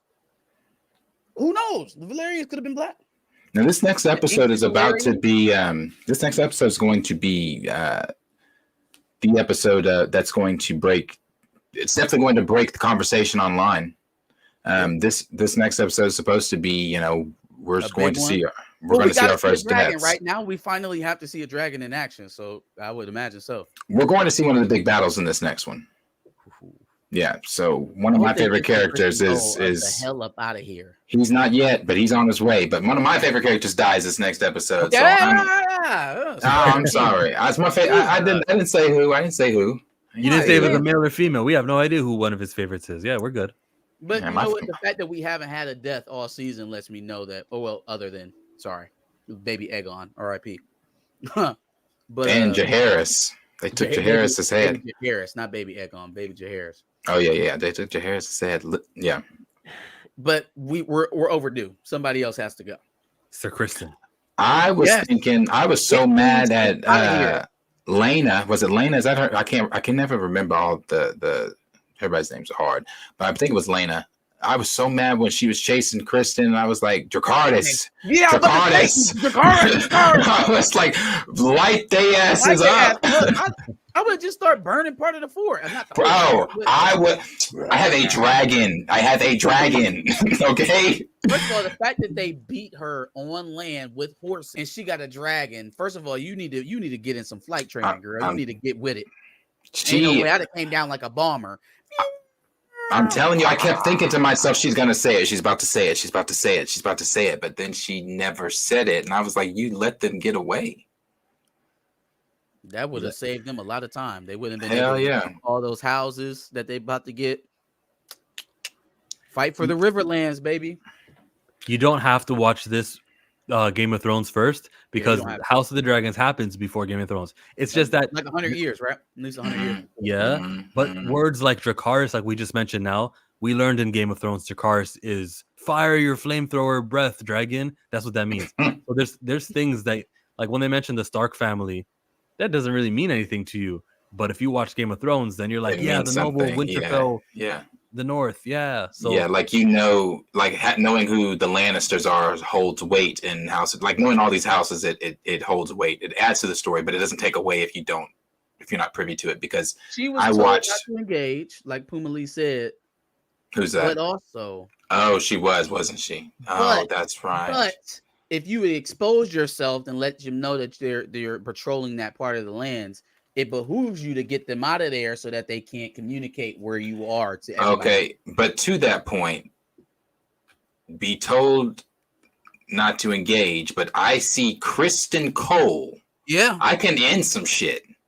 And go back to Rhaenyra and she can be mad, or I can just face, or be happy. I can face her wrath, or she can just be like, she might be mad that you let him go. Like, I told you to not engage, but not if it was Kristen Cole. Yeah, like it's Kristen Cole. You should have lit his ass up. Yeah, so no 70 years-ish. Okay. Yeah, because it was confirmed that the eggs in the last episode were Drogon. Right. Those were her eggs? Those were Rhaenyra, Daenerys' eggs. Daenerys' eggs. Wow. Mm-hmm. Okay. So that was confirmed. No, it's dope. I love all the connections. Laura's gonna be lost. So she must have did her job. Oh, girl did her job. She did a job. It's dope. I love it. I love it, bro. I love it. I love the way that I forget the actor's name, the way he's playing Aegon. I like it. I like it a lot. He's killing it. Favorite characters so far have been Sea Snake, Rhaenyra, Sea Snake. Love Rhaenyra. I actually like Otto Hightower. I know I'm not supposed to like him, but he's so principled, man. Like he's a dick. He is a manipulator. He's a master at his craft. He's a principled dick though. Like he sticks to his moral code. Like he really will not bend either which way. Like even when his son is doing something stupid, or excuse me, his grandson is doing something stupid in his name, right? Being the king that it is, he's sure enough in his constitution to stand up to Aegon and tell him what a fool he is, right? And I do think that that's going to play a huge role in what happens in the decision making to come with Otto not being there and him having a ravenous animal like Sir Kristen Cole in his ear as his hand of the king.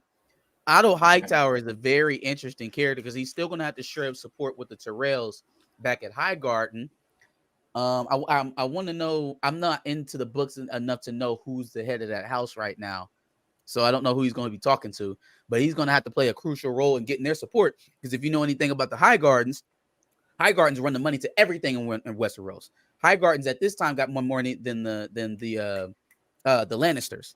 The Lannisters don't get big until the Mad King gets into place. Yeah, and then that's when them and Casterly Rock really start zooming up.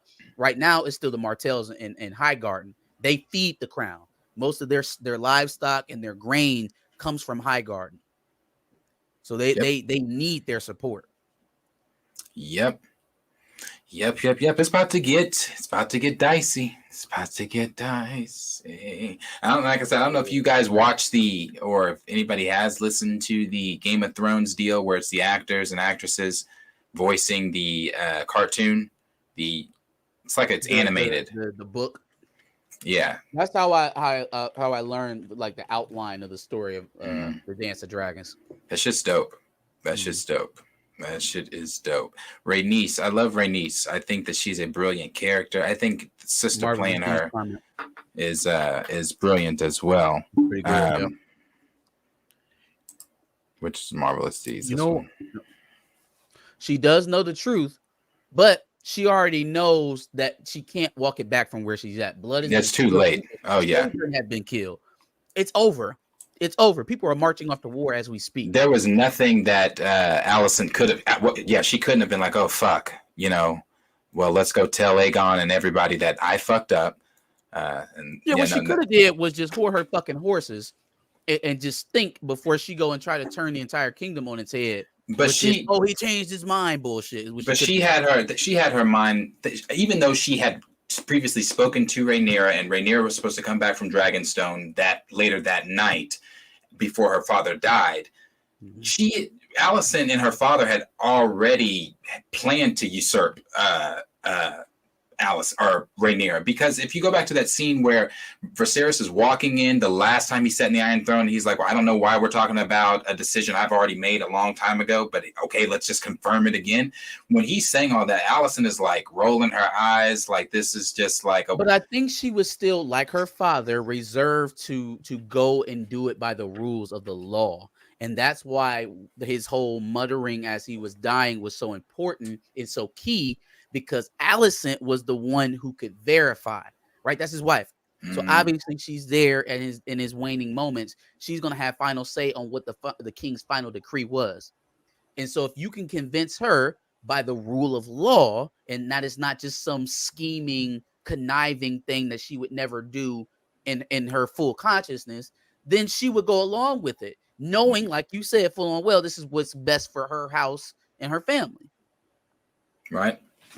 But it had to be legit, though. She needed a legit reason to do it. So if that would have never happened, if she would have just been like, okay, it was a dying man, and he barely said Aegon.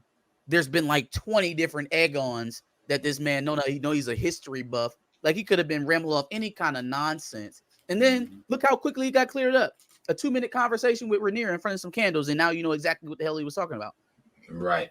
If only we'd had this conversation before you decided that your son was going to be king over her. So I'm trying to. Well, yeah, that was also before. The scene where she slapped Aegon and said, if Rhaenyra takes the throne, if she feels threatened by you, she can kill you and your brother. Yeah. No. Which do you notice, since we could see both sides of this conflict, how much paranoia plays into all of this decision making? Like, Rhaenyra is not at Dragonstone actively thinking about how to kill her family members, her brother and his children on a King's Landing. And neither, as crazy as Aegon is, he didn't start off doing that either. He wasn't sitting over thinking like, I have to murder Rhaenyra and her children. It was Sir Christian Cole's idea to assassinate her anyways. He didn't come up with that. So Rhaenys, we're gonna go ahead. No, you finish. I was just going to say, Rhaenys put that whole thing into perspective this last episode when she was telling Rhaenyra, Rhaenyra was saying, I want revenge. And she was like, what did Rhaenys exactly say? She's like, there's no greater war. There's no bloodier war than a war between kin. But but then she's like the one between dragons. But then she was also said to her something like, like you've been accused of beheading Jaharis or something like that. I forgot what she said but she put it into perspective in that way. But at the same time, Rainier's not trying to hear that no more. Yes. Sending Arik, and Mm-hmm. then she said, like the same way you had the little boy's head cut off. Yeah. Yeah. So Rainier is past that now. She did start this whole thing, but like once it got going and she handed it over to her father, there was no stopping it. Yeah, no.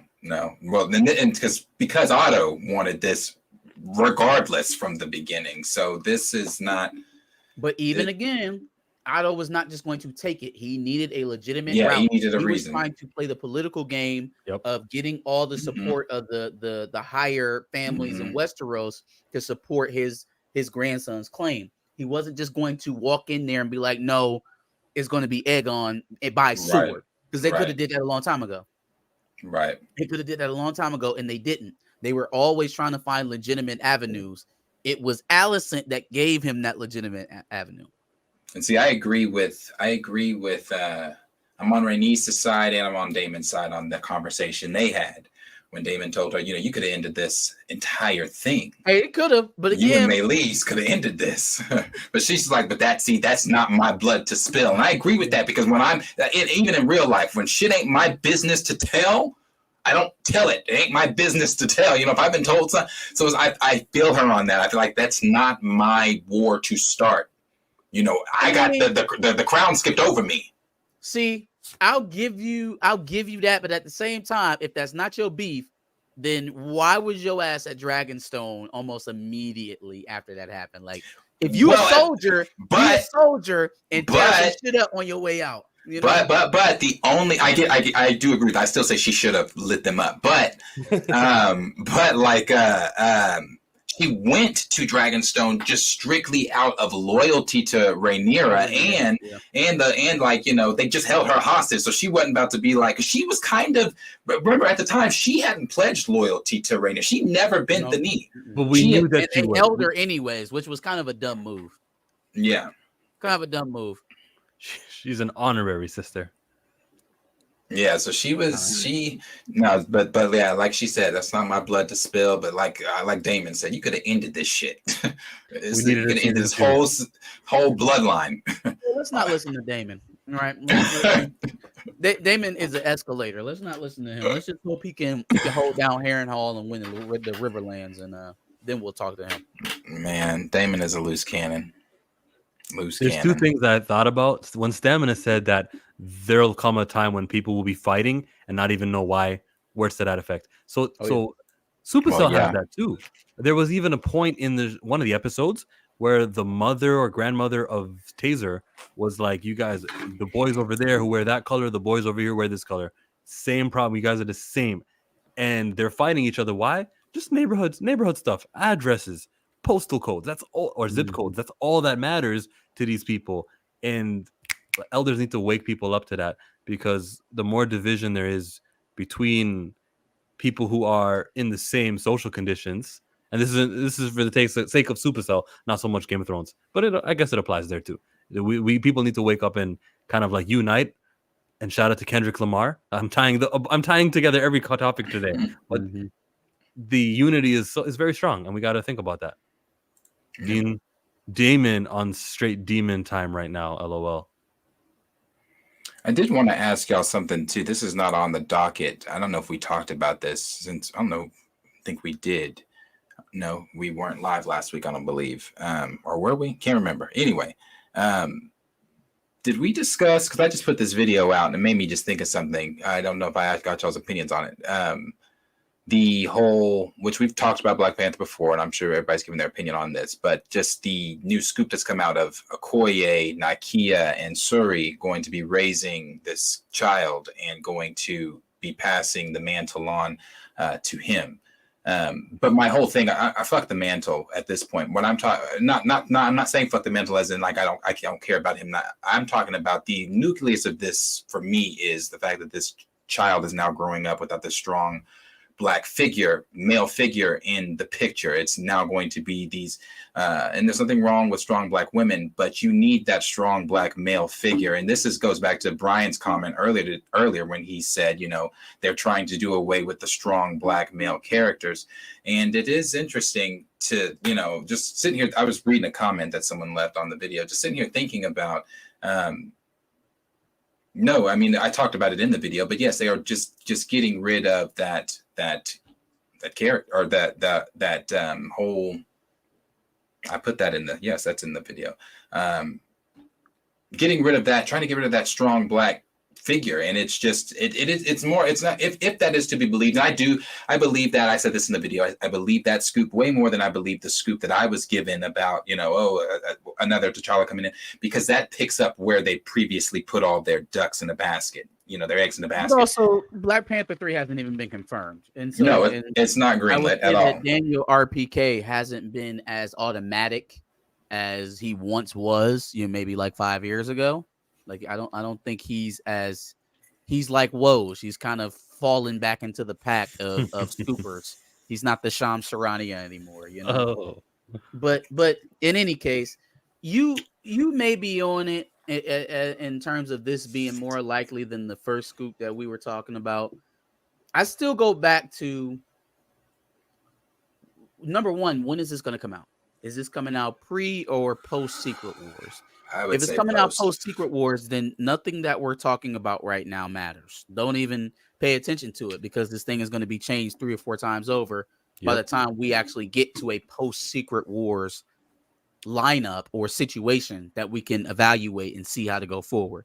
If we're talking pre Secret Wars, now that makes it a little bit more complicated, because now they have to make a decision immediately and start put stuff together.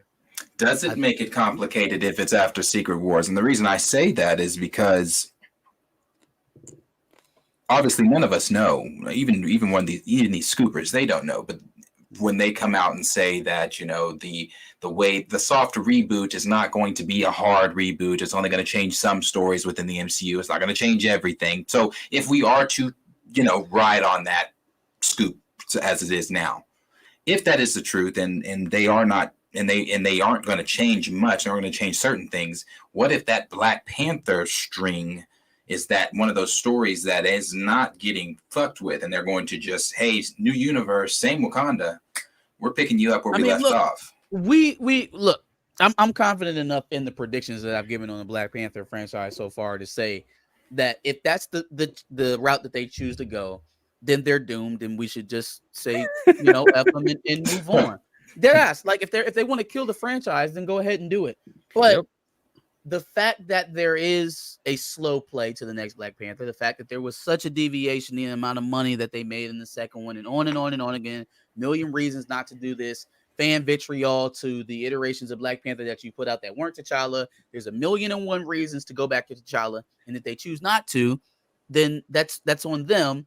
And we can all clearly see where that's going to go, and we all know how to clearly react. You're wrong. There's not 1,000,001. There's 500 million reasons not. Yeah, there are infinite amount of reasons to go back to T'Challa. And so at this point, if we're still even discussing whether or not that's the right way to go, and you have something like a universe-breaking event to give you the excuse to go back on some dumb decisions that you made before, and we're still not there, then it's a chalked franchise. Chalk it up, forget about it, leave it alone until they sell it, and then we can get excited when someone else gives it a swing. But right now, I think the most positive thing we have going for us is the money. We can't rely on morals. We can't rely on common sense. Yeah. But what you can rely on is the dollars. Of course. Whatever makes the most money should be it. And now they don't have Chadwick Boseman's death to parade to everyone again. They've used that card. They can't do it again. What's the strategy for Eyes of Wakanda? I say, no one should watch that show. If you're interested in the franchise, don't watch the show. Make it so that it's embarrassing on week 1 when the show comes out. Don't support it. That's how I would tell people. If there is going to be no T'Challa appearances in the show at all, then there's no reason to watch it. Consequences. Now, I won't be watching it, but I am going to be covering the week-to-week viewership on it. Sure. But when it comes to if there is a recast, let's say Comic-Con Hall H, folks, we've been listening to you, and we did this with Daredevil. We got back, the girl and the guy, Foggy. We're also gonna recast T'Challa. If that happens, then I'm not gonna tell you guys boycott. I'm not gonna say coming up too, right? That's what, in August or September? That's the weekend of July Deadpool. 27. Yeah, the weekend of Deadpool. That's coming up here this month. Wow. You know what's interesting? The wedding of Storm and T'Challa anniversary of that comic book coming out is the Friday right before, and I got something planned. But my point for why I brought this up, though, is that we need to not celebrate, not give attention, not purchase, and continue these. As if this crowd has to be told not to watch Eyes of Wakanda. And look, I'm not looking down on anybody who does. It's your prerogative to watch what you want to watch. But again, if your interest is to send your message to Marvel that the only iteration of Black Panther that you would like to see, that you want to pay for in perpetuity, is T'Challa, then you have to respond to a project named Black Panther that doesn't have Black Panther in it. You have to respond in time, and that's what I would say about that. Right. Okay. No, I agree. Lastly, the word T'Challa has been a trending topic on Twitter. Tailored trends, but trending nonetheless. That wasn't the case for over a year, 2 years. Something has changed. I think that the words and the terminology, the money Disney was paying for Twitter not to make this thing become big. Oh, I'm wearing that hat right now. I think maybe that it's okay now to tweet about T'Challa, and that's why it's always on the trending side, right on the side of our pages. Maybe they are softening up to but it. according to Dumbass 865, he said that it's only because you're watching it on your For You page. It's not actually trending. Something changed though, because it should be trending every day. I hop on Twitter. No, because I follow Buckmeister. There's a difference between your For You page and what you see on the Discover in the trending section. Like, you don't have your own trending For You section. I don't think that's a thing. Let me look at Twitter right now and see if there's. I could have sworn that it was a tailored. Those are tailored trends.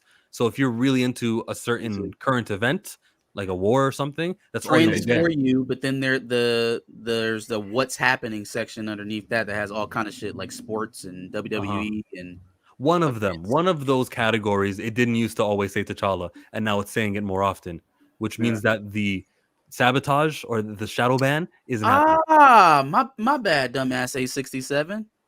You're all right. There is a trending tab and then there's a For You tab in the search. When did they do that? When Elon took over. Damn. Okay. My bad. Yeah, I know. I said the same shit. I heard the same shit. I was like, damn. I could have just. Now I have to look up his actual Twitter name and give him an apology. I feel like saying recast T'Challa Senior means that you recognize the state of T'Challa Jr. And that is a bastard who I will not refer to as T'Challa. I will allow y'all to breathe life into whatever hashtag y'all would like, and if it gets popular, I would jump on. I'm not going to be responsible for curating any more hashtags. But I would jump on the Cornelius one though. So is that in any way a response to what Cornelius tweeted like a couple days ago? I guess not. You look confused. Okay. No. Yeah. He said, how about respect T'Challa? That's more appropriate with going on right now. I'm not trying to cause any hate. I'm not trying to say anything about recast T'Challa. Whatever pops off, that is getting T'Challa back on screen, I will support. I'm just not going to be, policing which hashtag, I know respect T'Challa or a new hashtag, a new one with this. It doesn't have the same rules as the other ones does. It doesn't have to meet the same threshold that the other one does. So a new hashtag is needed.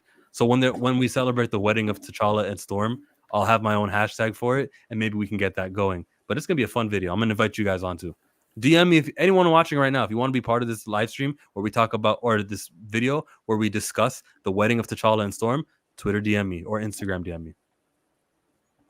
T'Challa. T'Challa. Yeah, no. So I don't know. Were you talking to your dog? My dog. Was that what you were doing right now when you did that? No, hell no. Well, so why did you say T'Challa and then wave? I don't get it. Oh, I was just doing like a little T'Challa, like a spirit. It was like T'Challa. That was his funeral. T'Challa. Darius, that was weird. Well, I definitely was not calling him. If he was in here, Yeah, he's no. I did want to bring this up. The last thing I'll bring up this shit because it's just funny. Emma Roberts says that she thinks that Madam Web wasn't successful because internet culture and because they made it a bad joke on the internet. These people are so weak-willed. They have such weak mindsets. Like, if somebody doesn't like my stuff, it's because a bunch of people ganged up together and convinced everyone else in America that watched this that it was bad. Like, that's how shit works in their mind. I'm so tired of these vapid people. Her, Kathleen Kennedy, your friend literally got out in front of this production and said and showed that she didn't give a shit at all. That's said true. It was a piece of shit, basically. That she wondered how it even made it to the theaters. Was I'm summarizing her words, but they weren't much better than what I'm saying right now. Why would anybody go give their money to a project where the lead actress thinks it's dog shit? What are you talking about, Emma Roberts? Go back to American Horror Story. Right. Where the lead actress says some shit like, I don't know if I'm gonna watch it. I haven't seen it yet. Oh, I just thought that shit was funny. I was like, well, I know. Oh, but yeah, it's that's definitely not internet real. trolls' fault. It was their fault. The Acolyte too. That's the Acolyte's entire that's their entire problem. Lord Jesus, the Acolyte. Racist internet trolls. That's what's wrong with the show. Everything else is great. I love Leslie Hetland and her wife. Did y'all know that was her wife, the green alien? Yes. Holy moly! What are we doing at Disney? We're just letting the director put her non-acting ass wife into non-acting ass wife. Jesus Christ, she's terrible. Wait, she's really not an actress at all? What? I don't know, but she's bad. No, she can't. Yeah, the cast of the Acolyte is bad. It is tough. God, and this is where I really am ending it because I'm done. I don't have any other things to talk about, but you brought up the Acolyte, so I'm here. This is tough. And it's like this last episode. I mean, the 5th episode sucked too. Absolute dog shit. Yes, but this one, this was like, I don't know what the fuck we're doing. And like I said in the little video or stream I did the other night, I've never thought about the shit I think about in Acolyte. I've never thought about watching Star Wars. It never crossed my mind. And I'm finding myself in my bed having these wars within my head, like, what am I talking about? This is Star Wars. I shouldn't be talking about this. I shouldn't be thinking about this. But no, I'm watching a naked Sith Lord on my screen. I'm watching I'm sorry, I think I said this the first episode, and I'm saying it the 5th episode. Mandela Steinberg, Jesus Christ, her acting. I don't know if it's just the Acolyte. I don't know what it is. It's never been this bad. Like I've seen other things, and she's a better actress than what's being shown in this show. But she's bad in this. She's bad.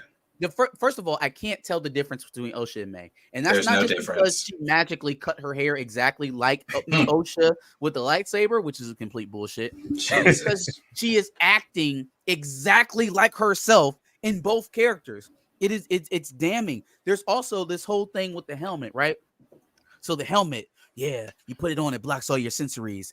Only thing it doesn't block is the Force. But wait, in the last episode, didn't Saul have problems getting in and figuring out who he was talking to because he was blocking it with the fucking helmet? Oh, but wait, this is a helmet that disrupts lightsabers, right? You hit with a lightsaber, zzz, buzzes out. It can disrupt the lightsaber that he's welding together with the welding tool. He's able to weld it together, but it disrupts lightsabers. Well, the welding tool disrupts the material. It's like rock, paper, scissors. One beats the other beats the other. I'm tired of this. I'm tired of how nothing makes sense. It's like I said, you could take Osha and May out of this show, and it's the exact same show. I know, and they're the center point of the show. Done anything, y'all? The last episode ended up with May posing. There's 2 episodes left. Getting onto the ship. And nothing happened. Nothing happened with that at all. She didn't even get to take a swing at Saul. No.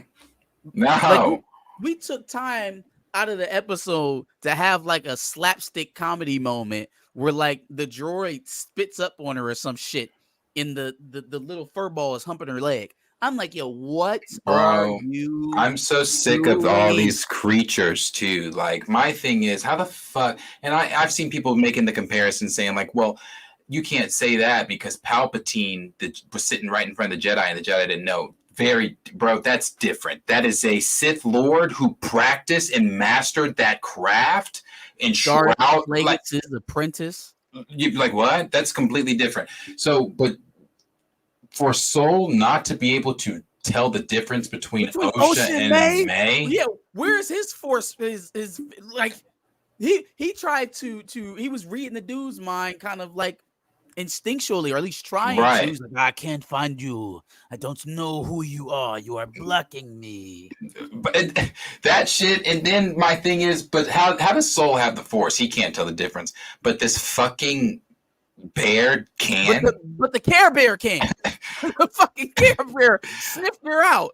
Like, it had to tell him. He didn't even come upon it himself. He had to have the Care Bear snitch on her. My gosh. I was just like, this is hard. I don't even know how that episode ended because I fell asleep. So it's tough. It's tough. It ended in the same spot it started, Darius. Nothing happened in an hour worth of content. Absolutely nothing happened. I saw on Twitter she put the helmet on. Boy. Yeah, Ocean's still on the planet with Homeboy. He's seducing her because, he hopped out the water naked. I thought this was a show for kids. And then, but when has that ever been a part of Star Wars? I've never, bro. They're pausing. They didn't show his ass crack, but I mean, they are hovering right there to let you know she's basically staring at his dick the whole time. Like there's no in between. Ocean is literally eyeballing this man's piece for a good 30 seconds. Right, and you have a problem with that? First of all, pause. Second of all, is this a children's show or not? When have we ever got overt nudity in Star Wars? Like, bro, I've searched my Star Wars memory banks. The only thing I could come up with was Anakin coming up out of the dream shirtless. I can't think of any, because there's nothing. I've never thought like this in Star Wars. So that's a problem for me. When you are changing my thought process while I'm like, that's a problem, bro. That's a problem. I don't like this. I don't like it. The connection, right? She comes in hard and fast, picking up the lightsaber. She's ready to attack.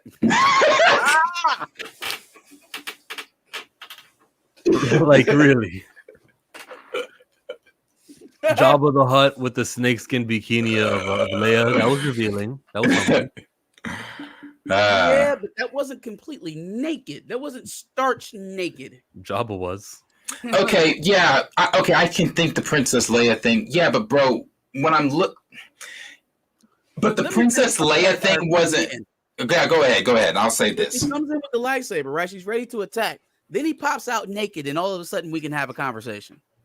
And I'm walking you back to that. So is it literally that she got physically attracted to her soon-to-be Sith master, and that's what manipulated her into hearing him out? Yeah. Like, is that may not be the intention, but that's literally what they wrote. It's what they showed us.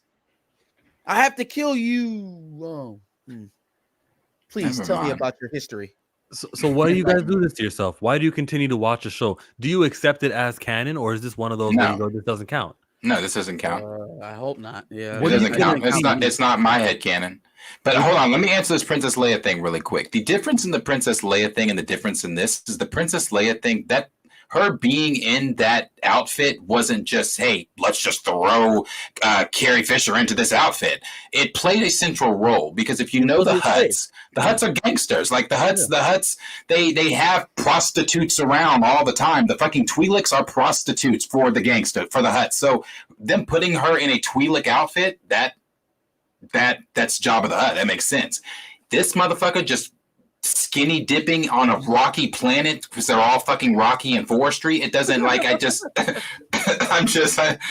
doesn't make sense. It doesn't play a role for me. I don't get it. I think if you have respect for the brand, you would know what the audience is and what is appropriate, what isn't. This is just Leslie Headland going, we can do whatever we want to do. George be damned. And it's just another reason why I have dropped out at episode 3. You guys are gonna stick it out for the next. I'm gonna watch the next 2. How do I flame them properly if I can't have the ammunition? I need the ammunition. I think you flamed them enough. I'm not as heavily invested in Lucasfilm right now as I am in like the Black Panther franchise or any other black character that's going on in the MCU. So I can objectively observe and continue to say how terrible it is because Lucasfilm is not what Black Panther was to me, I guess. I don't think it matters. I think at all this you need point, to tell me, franchises don't mean as much to me. They're not as even. What you started with was enough for me. You cover this. This is your business. This is your hobby business too. But yeah, so that's fine. Yeah, sure. You're gonna cover it. Try and do your thing. I'm gonna be the part that doesn't contribute to its. And I don't think I've even tweeted about it yet.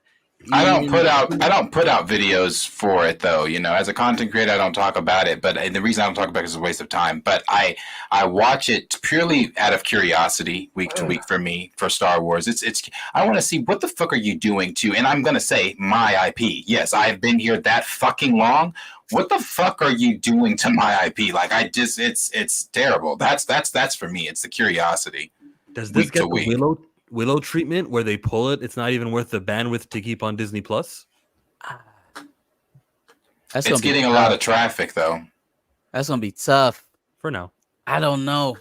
Yeah, they spent a lot of money on it, so they're probably gonna try and put this thing on TNT and ABC. You're gonna try and recoup some of the viewership that they paid for. I just don't know if it's gonna work out ultimately. So if that part goes terribly, like if this does bad on linear services, then yeah, they probably try to axe it for a tax credit. House of the Dragon airs on linear. Sorry, say that again. I was saying tax write-off. I misspoke. Does HBO, regular HBO, air House of the Dragon on TV first at 9 p.m. Eastern, and then they put it on the Max service right after? It's simul. So like you can watch it at 9 on the app as well. Mm-hmm. I think they should wait. I think they should, just so like the people watching it on TV. No, man, I got kids. I can't sit down at 9 o'clock. No, but I'm saying put it available on Max as soon as 10 p.m. hits. I'm not asking you to wait too long. Oh, like right after the main episode goes? Just but then if I miss the beginning of the episode, I can't on demand it back because it's on Max. I want that flexibility to be like 15 minutes late so I can start the show over. You're right. You can't do that service for 60 minutes of your life. But if someone really wanted to spoil it, they could just start the episode at 9, move their cursor all the way from this side of the screen to this side of the screen, and see what the ending is. You saw that video when they're at the bookstore on that day. Fuck no. Oh, you mean like after the fact? Yeah. That didn't happen to me. Thank God. Nope. I didn't know. But for the 6th Harry Potter book, The Half-Blood Prince, somebody bought the book, read the ending of it, and it was one of those World Star videos back then. But that guy was like, Snape killed Dumbledore, and he's on the backseat of a car, and someone's driving him off. And then the whole line. How mad that would make me? Yo, I would have hunted him down. That made me so mad. I was shocked. Nigga, because I grew up not being able to watch Harry Potter. So I'm watching Harry Potter and like my like 16, 17, 8. I'm out of my parents' house by this time. I'm watching Harry Potter. So you imagine me in bed, like shocked 15 years, like, oh shit. Like, like I'm shook. One of my favorite. I love that series. I love Harry Potter. It was great, and I'm glad that they're gonna reboot it and do like a TV show with more hours and more time to spend on certain things. Do you like that they're abandoning the characters? I'm open to new in Harry Potter, so don't give me everything that we saw in the movies. Don't give me everything I know from the books. Wait, what do you mean they're abandoning the characters? Movie adaptation. So Radcliffe and Emma Watson and them, they're done. They're going to reboot with brand new characters. Yeah. Brand new actors playing Harry and Hermione. Oh, okay. Yeah, that. Oh, I would have preferred that too. Them like off in the distance. Like they don't have to show up. But like you mean there's going to be a brand new Harry? Like Radcliffe is never going to be Harry again? I don't like that. Because now if you're retelling the stories, now you do have to change stuff because I don't want to see a straight up recreation. Yeah. They're supposed to be diving deeper into the books. Things that they weren't able to put in the films are going to be put in the series. I know they're really harping on making Hermione black. because supposedly like J.K. That's what Rowling J.K. says Rowling- she's I mean, she's black. I She feel like was if you always were black. Then you could have casted a black girl. Listen, I mean, you controlled when they every wanna other bit do- of your But franchise. let them tell wanted- it. When You Emma Watson wanted her walked to be a in, they black girl, knew. but you couldn't cast a black girl. No, when Emma Watson walked in, they knew. They said she was perfect. Horse shit.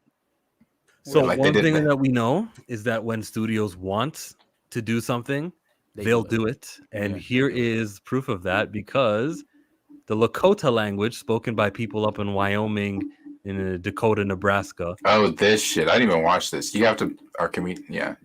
I didn't even watch this. Hey, wanach mabluha. Itancha. Ohinya chamazeke. They got Mark Ruffalo himself to repeat his lines. They got Robert Downey Jr. to repeat his lines. They got, who else is in here? Every actor. Here's a Scarlett Johansson. She came back and she was reciting lines also. Let's listen in on what she had to say. Yeah, that sounded cool. Sorry. And be totally integrated with the language of our people. Yeah, that sounded cool. So we got that sort. You know how few people speak the Lakota language, and we got that sort of integration and inclusion into this project here. Wow, that's what it looks like when people care enough to do something. And here we are celebrating crumbs, and Wonder Man is going to be Yahya Abdul-Mateen and all that other stuff. Great video, by the way, Darius. Oh, hey, thanks. Great live stream. I saw the live I don't stream. believe that stamina. There's definitely some sisters in the UK somewhere in England. It got to be. Instead of saying no sisters in the UK, no black guys in the England. Yeah, it is. That's funny. Yes, it is. That is funny. Let's go. Let's wrap it up. I'm chill. Subscribe to me. I'm gonna talk about the Emma Roberts thing. I was gonna stream about it anyways, even before you brought it up. Subscribe to Chillmonger on Chillmonger. And I'm Marcus from Back of the Bus. We'll be on this Sunday at 5:30. So check us out live streaming Dubs and L's Behind the Cape. Planet Fanatics over at Planet Fanatics, one of the three. You can check me out over on my channel. Check out 2 videos went up today. We did a Wonder Man video from our live stream, got clipped, and what's going on with Black Panther 3 clipped as well. So check those out.